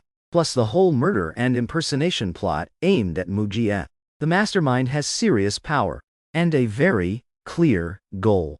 Stop the real Xiao bloodline from coming home, even if it means killing. Xiao Chu Sheng is probably just one of their pawns, planted inside the family, to leak info, or stir up chaos when they need it. Xiao Gao slammed his fist on the desk. The teacup rattled hard. That worthless scum. Has the Xiao family ever done him wrong? We fed him, clothed him, sent him to the best schools, gave him a respectable life, and now he's teaming up with outsiders to murder my own son. You watched Xiao Gao's mix of fury and heartbreak, and felt almost nothing. To you, Xiao Chu Sheng was just a threat to watch. But for Xiao Gao Yi, after raising him for over 10 years, even without blood ties, the betrayal had to cut deep. This isn't the time to lose it, you said calmly. Right now we need to figure out exactly what kind of trouble Xiao Chu Sheng is in, who's controlling him, and who the real mastermind is, and what they actually want. Then we cut off that hand for good. Xiao Gao looked at you. His eyes were complicated. His son, barely back in the family, had already survived murder attempts, faced deadly danger, and was now calmer and sharper than anyone else in the room. There was real pride in that, but also a deep ache. You're right, Muji, Xiao Gao said. He forced himself to stay steady. Keilian, any new leads on your end about this Brother Long, or where Zhao Dehai might be hiding? Brother Long's real name is Zhang Long, Xiao Keilian answered. He's a pretty big local underworld boss. Mainly runs underground casinos, loan sharking, and violent debt collection. Has shady ties to a few real estate developers too. Complicated background. Police have a file on him, but never enough hard evidence to nail him. Makes sense that Zhao Dehai would reach out to him. As for Zhao Dehai himself, his counter-surveillance game is strong. We've pulled every string we have, but we still haven't pinned down his exact location. He hasn't left the city though, probably holed up in some urban village, or a cheap rental near the city outskirts. You cut in. That satellite phone could be our breakthrough, even though it's secure. Every time it's used it leaves a signal trail. Can we set up monitoring on that number, and wait for him to turn it on again? Xiao Keilian's eyes lit up. We can try. It'll take some tech and connections. I'll handle it. Xiao Gao nodded. As for Xiao Chu Sheng, asking him straight up won't work. It'll just tip him off. You gave a small, cold smile. We don't need to ask him directly. He's short on cash, right? Probably being squeezed by someone. So let's give him a little warmth, and see if his real boss panics and shows their face. Both Xiao Gu and Xiao Keilian looked at you. You two keep pushing the overseas merger. Act like everything's completely normally. Keep treating Xiao Chu Sheng the same as always. Maybe even casually let him over here. That the family's been a little distracted by my situation. So oversight on some funds and projects has loosened up a You laid out the plan slowly and clearly. Then we set the perfect trap. Something that looks like Xiao Chusheng's golden ticket to grab a huge pile of cash fast, or fix whatever mess he's in. It has to smell sweet, but still feel totally believable, like a short-term investment with an obvious loophole, or an event where he could meet the exact person who can solve his problems. Xiao Keilian got it instantly. Lure the snake out of its hole. Make Xiao Chusheng reach out to his handlers himself, or go fix his own mess. And we'll follow the trail. You nodded. At the same time we leak some rumors. Say that the night I went to the abandoned factory, I got jumped, but barely got away, and I'm still shaken up. I've been staying home to recover, and I'm not getting involved in family stuff much. That should lower their guard. Make them think there's an opening. Xiao Gao thought it through, weighing the risks. This puts you in danger again. They might come after you harder. I'm staying inside the house, you said. They won't get in easily. Plus, your eyes flashed sharp. I'd actually love it if they tried again. Every time they move, I get to grab another piece of their tail. We'll beef up security at home. And I can handle myself. Most important, we stop playing defense. We make them react to us. Xiao Gao met your rock-solid gaze, and knew there was no changing your mind. Right now, going on the offensive might be the only way to break this deadlock. Xiao Gao made the call. We do it Mugai's way. Keilian, you design the bait, make it airtight. Full security upgrade across the estate, especially around Muji's building. Control the information flow exactly as planned. Also reach out to our trusted contacts in the police, and anonymously feed them everything. On Zhao De Hai, Scarborough, Brother Long, and that syringe. Let them apply pressure from the official side too. Hit them from both angles. Got it. Xiao Keilian's eyes glinted cold. With the plan locked in, everyone moved. You went back to your room, but didn't crash right away. You went over every piece of evidence from tonight again, especially Scarborough's phone. You tried some of the shady recovery tricks you'd learned surviving on the streets. To pull back deleted data. Results were limited. Needed real pro tools. You set the satellite phone aside carefully. That one was the real prize. Then you checked your body. Just a few scrapes and bruises. Nothing that would slow you down. After washing up you lay on the bed, but your brain wouldn't shut off. Club, blackmail, cash problems, Brother Long, underground gambling, loan sharks. Zhao Dehai's 3 million. The mastermind. The pieces were starting to form a picture. Was Xiao Chusheng hooked on something, or drowning in massive loan shark debt? Then, got squeezed by Brother Long or Zhao Dehai, and forced to play inside man. If that was it, the secret checkup, the sudden money problems, and a fancy club visit all made perfect sense. But the mastermind's goal was clearly way bigger than just controlling one pawn. They wanted to hurt the whole Xiao family, maybe even steal their empire. So who the hell was it? Business rival, or some ambitious snake inside the family? You closed your eyes and pushed the whirlwind of thoughts down for now. Whoever it was, if they reached out with claws, they'd better be ready to lose them. The next few days looked normal on the surface. You stayed inside like planned, only coming out for meals and necessary family stuff. Most of the time, you were in your room, or the study, studying and training. Xiao Mu thought you'd really been traumatized that night, so she spoiled you even more, cooking all your favorite dishes to help you recover. Xiao Gao and Xiao Keilian were busier than ever, often coming home super late. But every time they did, they quietly updated you on how the plan was moving. The bait Xiao Keilian designed was already out there. She'd used a trusted middleman to casually drop a juicy tip to Xiao Chusheng, a small tech startup whose founder desperately needed quick cash, was secretly looking for short-term investors, promised 50% return in just 3 months. But entry was tough, needed serious connections. The middleman just happened to know that Xiao Chusheng might be short on funds lately, and trusted his Xiao family name. So, he kindly passed the info along. At the same time, the family's usual watch on Xiao Chusheng's spending had accidentally loosened. His credit card limit got quietly bumped up. Even old butler Lin casually mentioned during a chat. Master and young miss have been so busy with the big project, they're not watching the little things as closely anymore, including the younger master's pocket money. The fish was starting to bite. Through the hidden monitoring app, Xiao Ke Lian had slipped onto Xiao Chu Sheng's phone. You saw he was frantically searching. Quick financing, high return investments, risk assessment, and had exchanged a few short, coded texts with an unknown number. The messages were vague, but mentioned urgent need, reliable channel, meet in person to talk. Xiao Chu Sheng was hooked, or completely desperate. On the police side, the anonymous tip had gotten serious attention. The investigation into Zhao Dehai and Brother Long has officially kicked off in secret. The lab report on the syringe is out too. Inside, it was loaded with a super rare mixed neurotoxin. Just a tiny drop can cause a sudden heart attack. But it looks exactly like regular anesthesia. This straight up confirms they're out for blood. Meanwhile, Xiao Ke Lian, using her hacker skills to monitor that satellite phone, finally caught a brief abnormal signal fluctuation. Even though she couldn't pinpoint the exact location, she confirmed that this phone is definitely still active right now. Everything is playing out exactly as planned.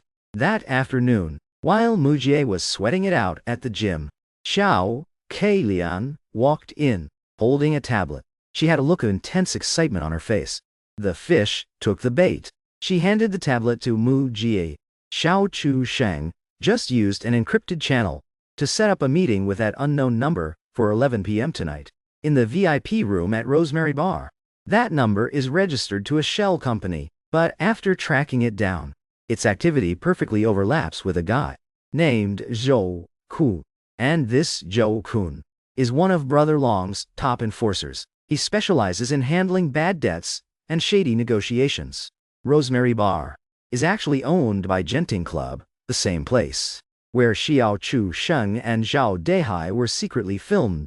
Looks like Xiao Chu Sheng is going to negotiate with his creditors, or his shady partners. He probably wants to use that high-return investment to make some quick cash to pay off his debts, or maybe he's trying to cut a deal. Wiping his sweat, Mu Jie asked, "Can our people sneak in? VIP rooms are super private. Sneaking in directly is almost impossible. It's too easy to get busted. But the bar's security cameras, I've already got someone hacking into them. Plus, I planted a bug on Xiao Chu Sheng's phone. As long as he brings it inside, we'll hear every single word." Xiao Ke Lian asked, "So what's the game plan?" Mu Ge grabbed his jacket, his eyes ice cold. Wiretapping is one thing, but on the flip side, we need someone to confirm with their own eyes if it's really Xiao Chu Sheng meeting Zhou Kun, and exactly what they're plotting. Maybe we could create a little accident, like having some wasted customer accidentally stumble into the wrong room. Xiao Ke Lian instantly caught his drift. "You want to go yourself? Who else is gonna do it?" Mu Ge smirked. "I know my way around bars, and I can improvise fast. Besides, with this face, as far as they know, I'm still bedridden at home. They'd never see me coming. You handle the backup and tech support from the outside. If things go south, or if we catch the golden evidence, we'll decide whether to bust them on the spot, or play the long game to catch a bigger fish." Xiao Ke Lian hesitated for a second, but she knew once he made his mind up, there was no stopping him. And honestly, this really was the perfect chance to grab solid proof. "Just be careful. I'll have two of our absolute best guys on standby inside and outside the bar. Do not blow your cover. Chill, I got this." Mu Ge cracked his neck. "Hook me up with an outfit that fits the vibe of that place. Nothing too flashy, but make sure I can hide some gadgets in it." At 10:30 p.m., wearing a clean, high-quality casual suit, equipped with a micro earpiece and a hidden camera, Mu Ge rolled up to Rosemary Bar alone. Neon lights flashed at the entrance, and the vibe was chaotic. Mu Ge pulled his hat down and smoothly blended into the crowd to get inside. Inside, the bass was booming, and the lights were blinding. Dodging the crowd, following the route Xiao Ke Lian provided, he slipped near the VIP area. It was way quieter over here, The hallway was lined with thick carpet. Pretending to be on a call, Muga leaned against a decorative wall near the target room. Out of the corner of his eye, he scanned the two beefy guys in black, guarding the door. They looked hyper-alert. Definitely not your average bouncers. Xiao Keilian's voice buzzed in the earpiece. Xiao Chuan went in 5 minutes ago. The phone bug is live. Signal is crystal clear. He's talking to someone right now. The other guy is using a voice changer, but it's almost certainly Zhao Kun. They're negotiating terms to extend the debt. Xiao Chusheng brought up that investment project, begging for a little more time. Until he gets his payout. The other guy is calling BS on the project, demanding more collateral or a guarantee. Listening quietly, Mugi assessed his surroundings. At the other end of the hall, a cleaner was pushing a cart this way. This was the moment. Mugi took a deep breath, flipped a switch in his head, and his eyes instantly glazed over. His footsteps became wobbly. Stumbling around, he headed straight for the target door, slurring a random off-key song. Hold it. This is a private area. No entry. One of the beefy guards stepped up to block him. Muga looked up, wearing a perfectly drunk face. Slurring heavily, I'm looking for the bathroom. Burp. He acted like he was about to puke. The guard recoiled in disgust, pointing the other way. Over there. Thanks, bro. Muga drunkenly turned around, but accidentally tripped over his own feet, crashing right into the other guard and the door of the VIP room. The guard instinctively reached out to shove him away. In that split second, using the body collision as cover, his fingers moved like lightning. A tiny rice-sized bug was stuck perfectly to the top of the doorframe, in a blind spot nobody would ever notice. At the exact same time, with a flick of his wrist, an even smaller, magnetic pinhole camera was carelessly brushed onto the back of the metal trim on the door. The entire combo took less than 2 seconds. Smooth as hell, the drunken act was flawless. Damn it, wandering around wasted. The guard shoved him off, looking completely annoyed. Muga mumbled apologies non-stop, stumbling away toward the bathroom, quickly disappearing around the corner. The second he entered the bathroom stall, the drunk act vanished, and his eyes went sharp again. Xiao Keilian's slightly panicked voice buzzed in his ear. Did you get them placed? You almost got busted. It's done. Smooth sailing, he whispered. How's the audio and video feed? Crystal clear. Awesome. Xiao Keilian sounded hype. I recorded their whole conversation just now. Zhao Kun explicitly dropped Brother Long's name. He also threatened that if Xiao Chusheng doesn't fix his mess at home ASAP, or show some real sincerity, Brother Long will send all those juicy photos and videos straight to Xiao Gu and the cops. Xiao Chusheng is begging for his life right now. Just as we thought, Xiao Chusheng owes Brother Long loan shark money, or they've got some deadly blackmail on him. He's completely under Brother Long's thumb, and Brother Long is probably taking orders from Zhao Dehai, or the mastermind, using Xiao Chusheng as an inside man. And their ultimate goal is to take you out. As long as it's recorded, we're good. Muga said coldly. Let's not spook them yet. Once they finish up, and Xiao Chusheng leaves, we'll plan our next move to ruin him.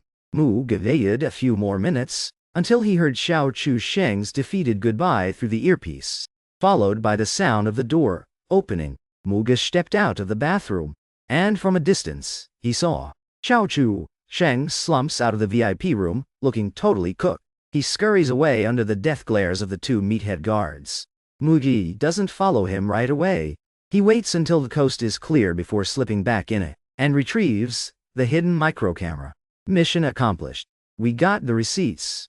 Muga goes the bar instantly, links up with the backup crew outside, and hops in the getaway car back to the Xiao family study. Xiao Gu, Xiao Keilian, and Muji group up again, hitting play on the audio and video files. The footage and sound crystal clearly expose Xiao Chusheng's entire sketchy convo with Zhou Kun. Zhou Kun acts arrogant AF, constantly flexing the blackmail photos and vids, forcing him to fix the mess ASAP or cough up the cash. Meanwhile, Xiao Chusheng is panicking like a total loser, swearing up and down he'll figure it out, even hyping up that fake investment project, claiming it'll pay off soon. Xiao Gao's face turns deadly pale. His knuckles turn white from gripping the armrests so hard. Hearing his adopted son's scheme with the mafia, plotting against his actual flesh and blood. This kind of betrayal hits different. It's soul-crushing. That animal, what an absolute animal. Xiao Gao's voice is hoarse. Now isn't the time to rage. Xiao Ke Lian pauses the playback. We've got the hard proof. This confirms Xiao Chu Shang is colluding with the underworld and planning to take down Mu Ge. At the same time, we've locked onto Zhou Kun, Brother Long's key henchman. So, what's the next move? Do we apprehend Xiao Chu Shang immediately and follow the breadcrumbs to bust Zhou Kun and Brother Long? Or do we keep playing the long game and see if we can bait out Zhao Deihai and the final boss? Xiao Gao takes a few deep breaths. Forcing himself to chill out, he looks at Ma Yu. What do you think? Mugi thinks for a sec and says, Xiao Chu Sheng is already paranoid AF like a startled bird. Plus, they're pushing him super hard. Bagging him now will just spook the targets, making Brother Long and Zhao Deihai go deeper underground. But letting him run wild is too risky. God knows what unhinged stuff he'll do next. I say we run a two-lane strategy. First off, Mugi continuous. We use the recordings we just pulled and confront Xiao Chu Sheng in private. Not playing the disappointed dad and family card, but stepping to him as straight-up negotiators. Tell him, we know every single thing, including the dirt Brother Long has on him. We give him an ultimatum. Team up with us and be our double agent.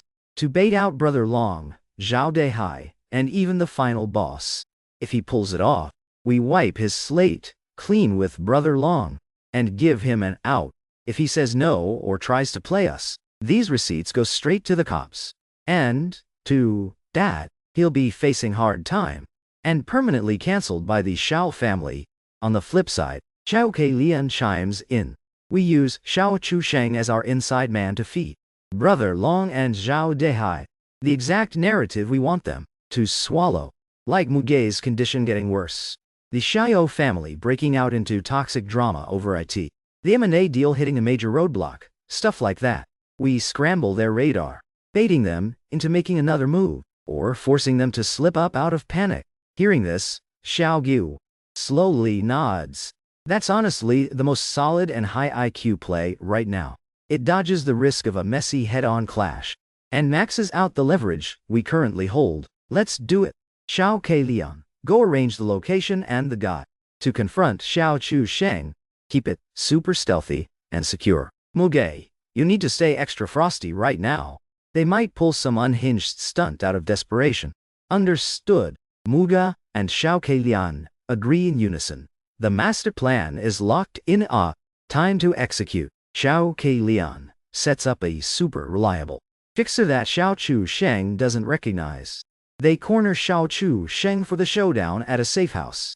It goes exactly as expected. Xiao Chu Sheng starts off capping hard, denying everything, spewing excuses, and even trying to make a run for it. But when the 4K video and audio drop right in front of him, especially hearing Zhao Kun threaten to leak those scandalous photos and videos, he absolutely loses it. He drops to his knees, bawling his eyes out, admitting that over a year ago, some toxic friends dragged him into a gambling addiction. Started off as low-stakes games, but then he got tilted and fell into a massive hole. He didn't just blow all his savings and his massive allowance. He also took out sketchy loans from Brother Long's underground casino. The interest snowballed into an astronomical number. To pay it off, he literally stole stuff from home to sell, and even tried to embezzle funds from a side project. But he got caught way too fast. The debt was just too huge. Brother Long's goons kept hounding him, threatening to expose his gambling, the loans, and even the theft, to totally cancel him and get him kicked to the curb by the Xiao family. Right then, some guy calling himself Brother Hai hit him up, said he could clear the debt with Brother Long, and even hook him up with extra cash. The only catch was he had to leak inside info on the Xiao family, especially updates on the search for the missing biological son. Cornered and desperate, Xiao Chu Sheng caved. At first he thought he was just dropping some harmless gossip, never expecting it to escalate into straight-up murder and identity theft. He was terrified. He wanted out, but Zhao Dehai and Brother Long weaponized his gambling, the theft, the loans, and those humiliating secretly filmed videos from the club to keep him on a tight leash. He literally couldn't fight back. He had to bite the bullet and stay as their mole, following orders to stir up toxic drama and spread vicious rumors about Mu Jie inside the Xiao family. He even considered more extreme sabotage, but never found the right opening. I swear on my life, I never wanted Mu Jie dead. I was so scared. I just wanted them off my back. Xiao Chu Sheng is sobbing, snot and tears everywhere. This confession, even though it doesn't totally clear his name, clarifies his exact role in this whole mess. He's just a pawn being used and blackmailed, not the mastermind. The fixer sticks to the script and drops the two options. Either play double agent for the Xiao family to redeem himself, or get instantly cancelled and thrown in jail. Xiao Chu Sheng doesn't even hesitate. He takes option 1. He's got zero way out anyway. So, under heavy surveillance and strict coaching, Xiao Chu Sheng starts playing his part, following Xiao Keilian's exact orders. He feeds Zhao Kun and Zhao Dehai a mix of half-truths and lies, specifically engineered to trigger their anxiety. Like how Muji's health is legitimately tanking. The family doctor is doing house calls non-stop, and Xiao Gao and Xiao Keilian got into a massive screaming match over what to do with Mu Jie and himself. The family vibe is toxic, and the M&A deal might be getting audited by the feds, likely getting delayed. Meanwhile, the police are ramping up their secret investigation into Brother Long and Zhao Dehai. Xiao Keilian takes some evidence that doesn't expose their core secrets and leaks it to the task force through burner channels. The pressure is finally shifting. A few nights later, dead of night, that satellite phone which had gone radio silent for a bit finally lights up again. Xiao Keilian's tech squad, in the brief few seconds of the call, successfully triangulates the signal, locking onto a densely populated slum area, right on the outskirts of the city. The radius is still a bit wide, but compared to finding a needle in a haystack earlier, it's a million times more precise. The cops and Xiao Keilian's undercover squad immediately infiltrate the zone to sniff them out. But then, out of nowhere, you get a call. It's Mr. Chen, your teacher. Mu Jie, you've been killing it in your studies lately, making some serious progress. Next month, the city is holding a mock selection exam for special talents. If you ace it, you can instantly score a spot at a key high school and qualify for the early admission track to top-tier universities. I think you should totally go for it. I already signed you up. The test is next week at the education building downtown. Are you down? You pause for a second and quickly realize Xiao Gao or Xiao Keilian probably pulled the strings on this. Partly they genuinely care about your future, but on the other hand, they might just want to get you out of the Xiao estate, away from the epicenter of the drama, either to keep you safe and out of sight, or to use you as bait. You think about it for a second, agree. Sounds good. Thanks, Mr. Chen. I'll start prepping. Hanging up the phone. You smirk. The education building. Downtown. Super public place. If they still want to make a move, this might actually be the perfect setup. Though, obviously, security there is going to be insanely tight. Fast forward to the afternoon before the exam. A massive breakthrough comes in from the slums, with plainclothes cops and private investigators teaming up, running deep surveillance and cross-referencing cell signals. They finally locked onto a sketchy, run-down apartment on the third floor of a self-built block. The guy inside barely ever leaves, and he perfectly matches Zhao Dehai's description. The cops don't kick the door in right away. Instead, they throw a massive net around the place, monitoring it 24/7, waiting to see if he's got a contact dropping by, or what Zhao Dehai's next play. Meanwhile, over on Brother Long's end, probably because Xiao Chu Sheng fed them intel about the family melting down, they're getting restless. His goons are moving around a lot, like they're gearing up for something big. You know the final boss fight is coming. The day of the selection exam arrives. Morning hits, you wake up and grind your workout as usual. At breakfast, Xiaomu woke up extra early, specifically to make you top scholar porridge and fried dough sticks. Her eyes are full of encouragement, mixed with a tiny bit of hidden anxiety. Xiao Gao and Xiao Keiliang are already out the door, probably for some high-stakes meeting. Xiao Chusheng is sitting at the far end of the table, looking down, too scared to make eye contact. His eyes are darting around, full of panic. Crush it today. Bring home top scores. Xiao Kei hypes you up with max energy. She seems completely oblivious to the weird, tense vibe in the house lately, or maybe she does notice, but is just choosing to support you her own way. You nod at her. You throw on a basic backpack, packed with your test supplies and a water bottle, but in a hidden compartment. You've got that tactical strobe flashlight and a panic alarm. The survival knife is still strapped to your cap. A stab-proof vest would be too obvious, so you skipped it. But you wore a thick, heavy jacket, just in case. The driver drops you off at the city education building. The entrance is already packed with students and parents. It's chaotic. You notice a few plain-looking cars parked nearby. The guys inside are scanning the crowd like hawks. Those are Xiao Keilian's bodyguards. Blending in, you calmly walk into the building, find your exam room, check your ID, and grab a seat. The test starts pretty quick. Honestly, the questions are light work for you. All the intense cramming is paying off big time. You get totally in the zone, blocking out everything outside. About halfway through the exam, your phone buzzes slightly in your pocket. You don't even flinch, just keep writing. You wait until you finish the very last question before raising your hand to turn it in, and you dip out of the room early. Once you're out, you duck into the bathroom, pull out your phone and check it. It's an encrypted message from Xiao Keiliang. Zhao Dehai is making a move. Looks like he's trying to relocate.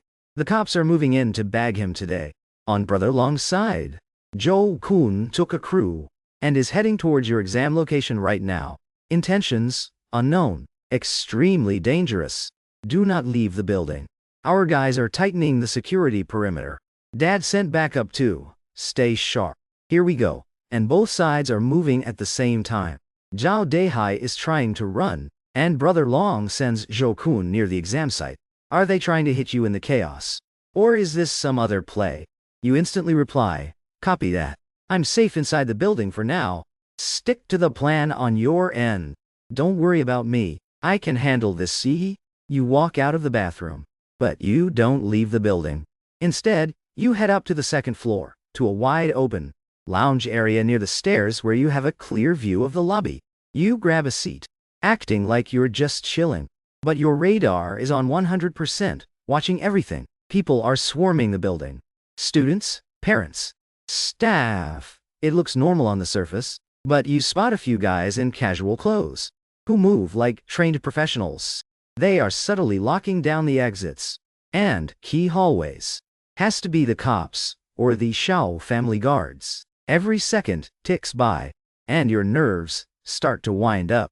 Suddenly, from outside the building, you hear a faint commotion and the screech of tires slamming on brakes. Right after that, heavy footsteps echo up the stairwell, followed by a deep shout, "Police! Freeze! The takedown has started." Outside, you immediately stand up, stick close to the window, and carefully peek out. Down on the street, next to the building, a bunch of black sedans have boxed in a beat-up van that tried to crash through a barricade. Several undercover cops swarm it, guns drawn, and aggressively drag a guy out of the van. It's him, the guy with the mole on his eyebrow from the photos. Zhao Dehai. He fights back like crazy, but they take him down fast, slapping the cuffs on him. Busted. You breathe a sigh of relief. One of the biggest threats is neutralized. But right at that moment, while the arrest downstairs is drawing everyone's attention and causing a scene, your instincts flare up. You feel hostile eyes burning into your back, locked right on you. You slowly turn around. 3 regular-looking guys with absolutely lethal glares are closing in from different angles, walking casually towards your lounge area. Their hands are stuffed in their pockets, bulging ominously. Are these Zhou Kun's guys? Or did Brother Long send another squad? They waited to strike the exact second. The cops were distracted making their move downstairs. Impeccable timing. You step back, putting your back against the wall so you can't get flanked. At the same time, your hand silently slides into your pocket, gripping the strobe light and panic alarm. Kid, come quietly. Save yourself some pain. One of the guys, a dude with a buzz cut, growls in a low voice. The three of them fan out, cutting off all your escape routes. The few scattered students and parents in the lounge sense the bad vibes and immediately scatter in a panic. Brother Long's men? Or did Zhao Kun show up himself? You ask, calmly, stalling for time while scanning the room. It's a pretty big space, but the tables and chairs are in the way. Makes it hard for them to rush you all at once, but also makes it tough for you to bolt. Cut the crap. Buzzcut's eyes turn lethal. He pulls the handle of a dagger out of his pocket.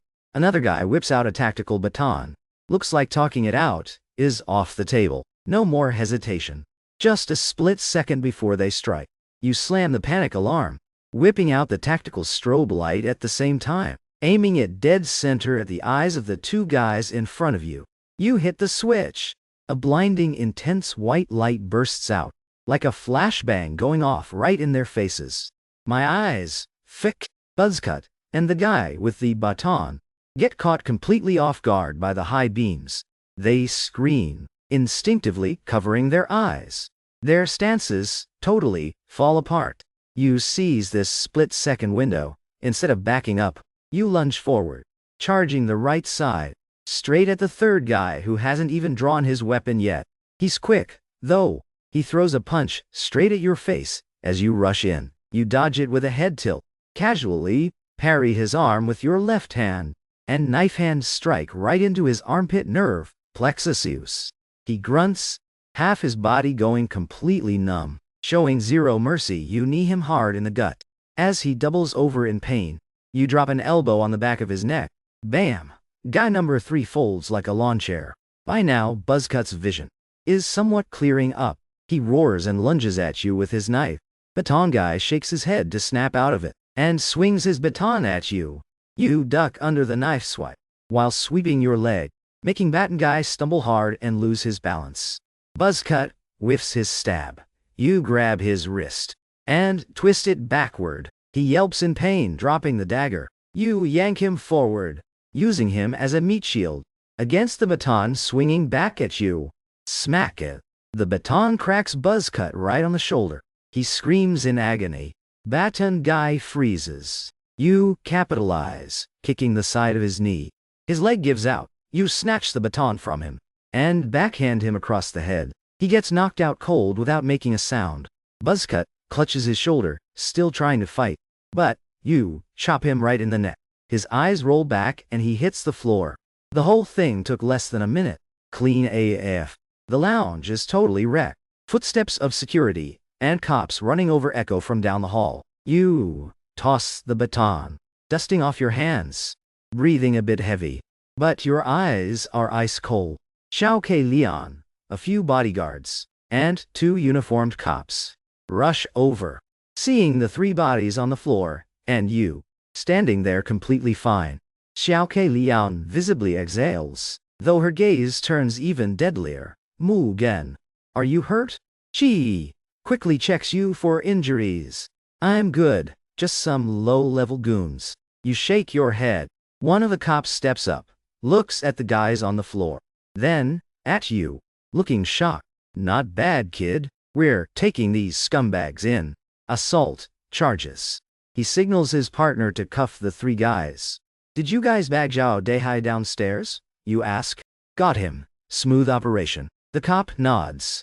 Thanks to the spot-on intel you gave us. Also, the raid on Brother Long went down at the same time.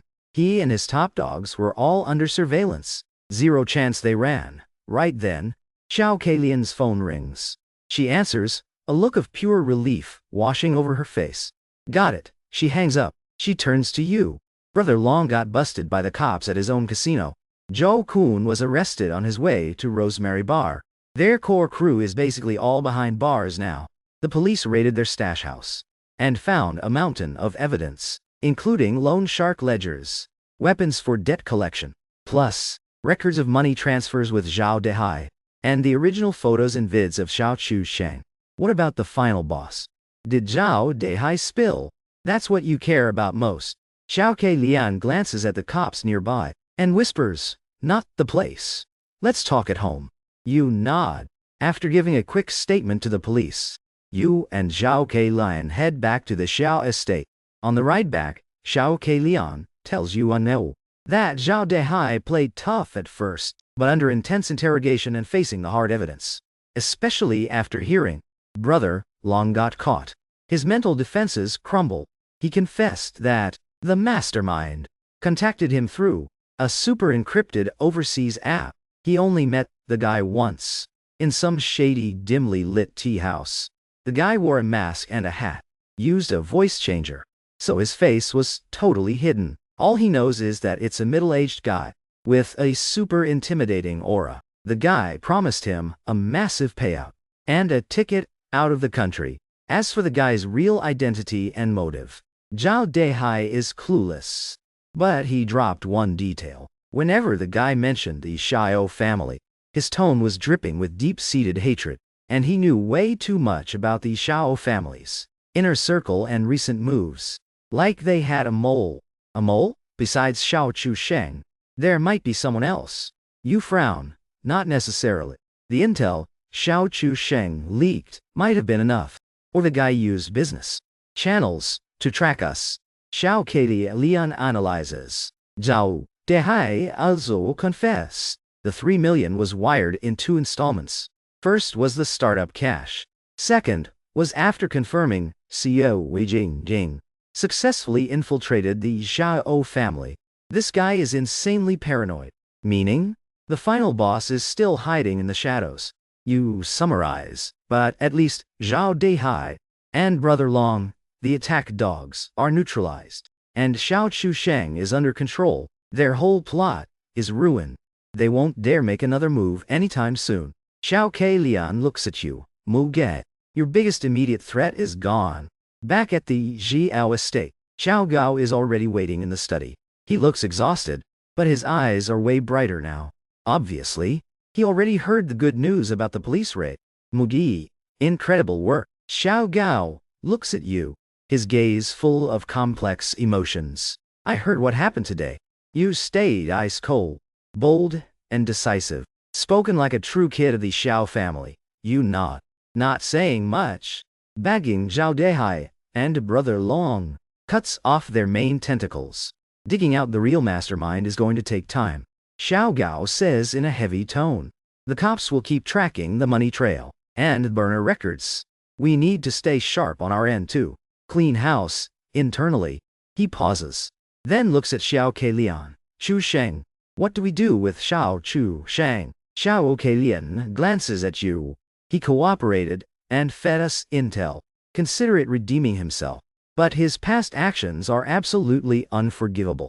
My suggestion, make him write down literally everything he knows about Brother Long and Zhao Dehai, and sign it. Then give him just enough cash to survive abroad, and tell him to get out immediately. Never come back, and absolutely zero contact with the Xiao family ever again. It's the ultimate mercy, for old time's sake. Xiao Gao stays silent for a long time. Finally, he waves his hand wearily. Do it your way. Have him gone by tonight. I never want to see his face again. All right. Xiao Ke Lian gave the word, and Xiao Chu Sheng was packed up and shipped out overnight, exiled to some faraway country that has absolutely zero ties to the Xiao family. When he left, he was bawling his eyes out, begging and repenting non-stop. But nobody had any pity left for him. He took his humiliation and his lesson with him, along with the very last drop of mercy the Xiao family had for him. Chu Yijing's case also got a swift verdict. Attempted murder, fraud, and identity theft, all charges stacked. Sentenced to a solid 15 years in prison. His life, from the exact moment he pushed you off that cliff, was already destined to crash and burn into the abyss. The massive storm that had been ripping through the Xiao family seems to have finally hit pause. Your life has returned to some kind of normal. Grinding your studies and workouts every day, occasionally discussing the progress of the mastermind investigation with Xiao Ke Lian, bickering a bit with Xiao Ki, dealing with Xiao Mu's smothering, over-the-top care. The results of the selection exam came out super fast. You passed with an insanely high score, officially securing a spot at the Key High School, bagging a massive scholarship, and getting on the VIP track for a top-tier university recruitment. This news had the entire Xiao family hype. Xiao Gu even busted out a rare bottle of fine wine to celebrate. You started prepping for enrollment, just like a regular high schooler. Mr. Chen kept tutoring you to patch up any weak spots. Days flowed by peacefully. But in your head, you knew true peace hadn't arrived yet. That mastermind hiding in the shadows, harboring deep-seated malice against the Xiao family, was still out there roaming free, like a ticking time bomb. You never know when they'll blow up again. You'd let your guard down for a second, still keeping up the intense workouts, learning all sorts of hardcore survival skills, including advanced combat, crisis management, and intel analysis. Xiao Ke Lian hooked you up with the absolute best resources and coaches, because you knew, if you wanted to actually protect everything you have right now, and protect this family you were starting to care about, just relying on luck and being ruthless wasn't going to cut it. You needed to become stronger and more untouchable. A few months later, you officially started high school, with your maturity and life experience blending in with a bunch of actual teenagers. Felt a bit awkward, but you kept a low profile, didn't talk much, and crushed it academically. You quickly won over the teachers, and sparked the curiosity of your classmates. You didn't try hard to make friends, but you didn't block people out either. Inside the Xiao family, after surviving all that drama, the bonds got even tighter. Xiao Gao values your opinion more and more, even asking for your input on some minor family business matters. Xiao Ke Lian became your most trusted ally and big sister. Xiao Ki firmly believes her brother is some kind of hidden martial arts master, constantly begging you to teach her some moves, which you ruthlessly reject. Xiao Mu's physical and mental health bounced back big time. She's always smiling now. The dark cloud that the fake sun brought in seems to be finally fading away. One weekend afternoon, you were reading in the study. Xiao Ke Lian walked in. Her face looked serious, but with a hint of relief. We got a breakthrough. She handed you a thick file. The police and Interpol teamed up, tracking those overseas wire transfers. After peeling back layer after layer, they finally locked onto the actual boss behind an offshore shell company, a guy named Xu Jianye. Xu Jianye, you've literally never heard that name.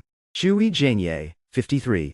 He used to be one of the founders of Zhenyu Group. Over 20 years ago, Zhenyu Group and the Xiao Enterprise, which Dad was running at the time, were massive rivals. He lost a make-or-break commercial bid against Yu's. Later, because of a series of botched decisions and scandals, Zhenyu Group went bankrupt. Xu Jianye himself was drowning in massive debt and fled overseas. Word is, he had a miserable life out there, and held a toxic grudge against the Xiao family ever since then. Xiao Ke Lian explained. The police used tech to cross-match an old photo of Xu Jianye and Nhi. The blurry description Zhao Dehai gave of that middle-aged man. It's a high percentage match, and the timeline lines up perfectly too. After laying low overseas for years, in the last 2 years, he somehow secured a massive chunk of shady funding and started making moves again. So, the mastermind is almost certainly this Xu Jianye, getting revenge on the Xiao family for a business loss 20 years ago, even going as far as murder to stop the real heir from returning, trying to destroy the Xiao family from the inside. You feel like this motive, though extreme, isn't completely impossible for some paranoid loser who couldn't handle defeat. Highly likely. Xiao Ke Lian nods. The cops already used international channels to slap a red notice on Xu Jianye and froze all his known offshore assets. They're still hunting down his current hideout, but he's officially a dead man walking. He can't make any big waves anymore, at least for the short term. There's no way he has the resources to plot another scheme against you and the family. You close the file and let out a long, heavy exhale. Even though he hasn't been caught yet, the target is locked. The threat level has dropped massively. The dark shadow that hovered over you for months is finally starting to clear up. Does Dad know? You ask? Yeah, he knows. He was pretty emotional about it. Never expected it to be a grudge from 20 years ago. Xiao Keilian sighs. Business is a battlefield. There are winners and losers. But escalating a business rivalry to this kind of deadly family targeting level is just pure insanity. Some people don't just lose their business. They lose their whole life and their sanity. You say coldly, you've seen way too many people at the bottom of society get crushed by life and turn into toxic, unhinged psychos. Xu Zhenya is just a more extreme example, with deeper pockets. This whole mess is finally on pause for now. Xiao Keilian looks at you. Muge, you can finally, truly, relax and start your new life. The Xiao family is your home. We are all your family. You look into Xiao Keilian's sincere eyes, and a hard spot in your heart softens just a bit. You nod. Yeah, yo. I know. Thanks. Xiao Keilian smiles. That smile is warm and bright. That night, the Xiao family threw a simple private dinner. No outsiders. Just the family of 5. Xiao Gu gave a quick update that Shui Zhenya was the mastermind, and confirmed that the local police and Interpol were hunting him down hard, telling everyone to rest easy. The vibe at the dinner table was so much lighter. Xiao Ki was chattering non-stop about funny stuff at school. Xiao Mu kept serving everyone food. Xiao Gao and Xiao Keilian talked about standard company business. You even chimed in a few times. The lighting was warm. The food was amazing. Family sitting together. At this exact moment, you truly felt a grounded sense of belonging. This isn't the freezing rocks at the bottom of a cliff. This isn't the cramped beds of the orphanage. And it's not the guarded, distant vibe from when you first returned. This is the real, authentic warmth that forged together. After surviving storms side by side, you look down at your food, the corners of your mouth uncontrollably curving up. After dinner, you walk out to the garden alone. The early summer night breeze feels amazing, carrying the fresh scent of flowers and grass. You look up at the starry sky. The city light pollution makes the stars a bit sparse, but a few are still shining super bright, climbing back up from the bottom of an abyss, exposing the conspiracy, returning to your bloodline, surviving assassins, rooting out the mole, taking down the goons until the final boss was unmasked, the threat neutralized. In just these few short months, it's been more chaotic and wild than the entire 18 years of your past life combined. But you pushed through it all. You touch your chest. It's no longer just filled with cold paranoia and the raw instinct to survive. It's starting to fill up with warm attachments and responsibilities. Dad, Mom, little sister. You whisper those words, feeling more natural now. You still have a lot of grinding to do.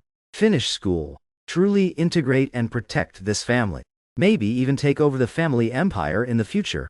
And then there's Xu Zhenyi, running scared overseas. Even though he's a dead man walking. As long as he isn't in handcuffs, he's still a thorn in your side, but you're not anxious or insecure anymore. You have roots now.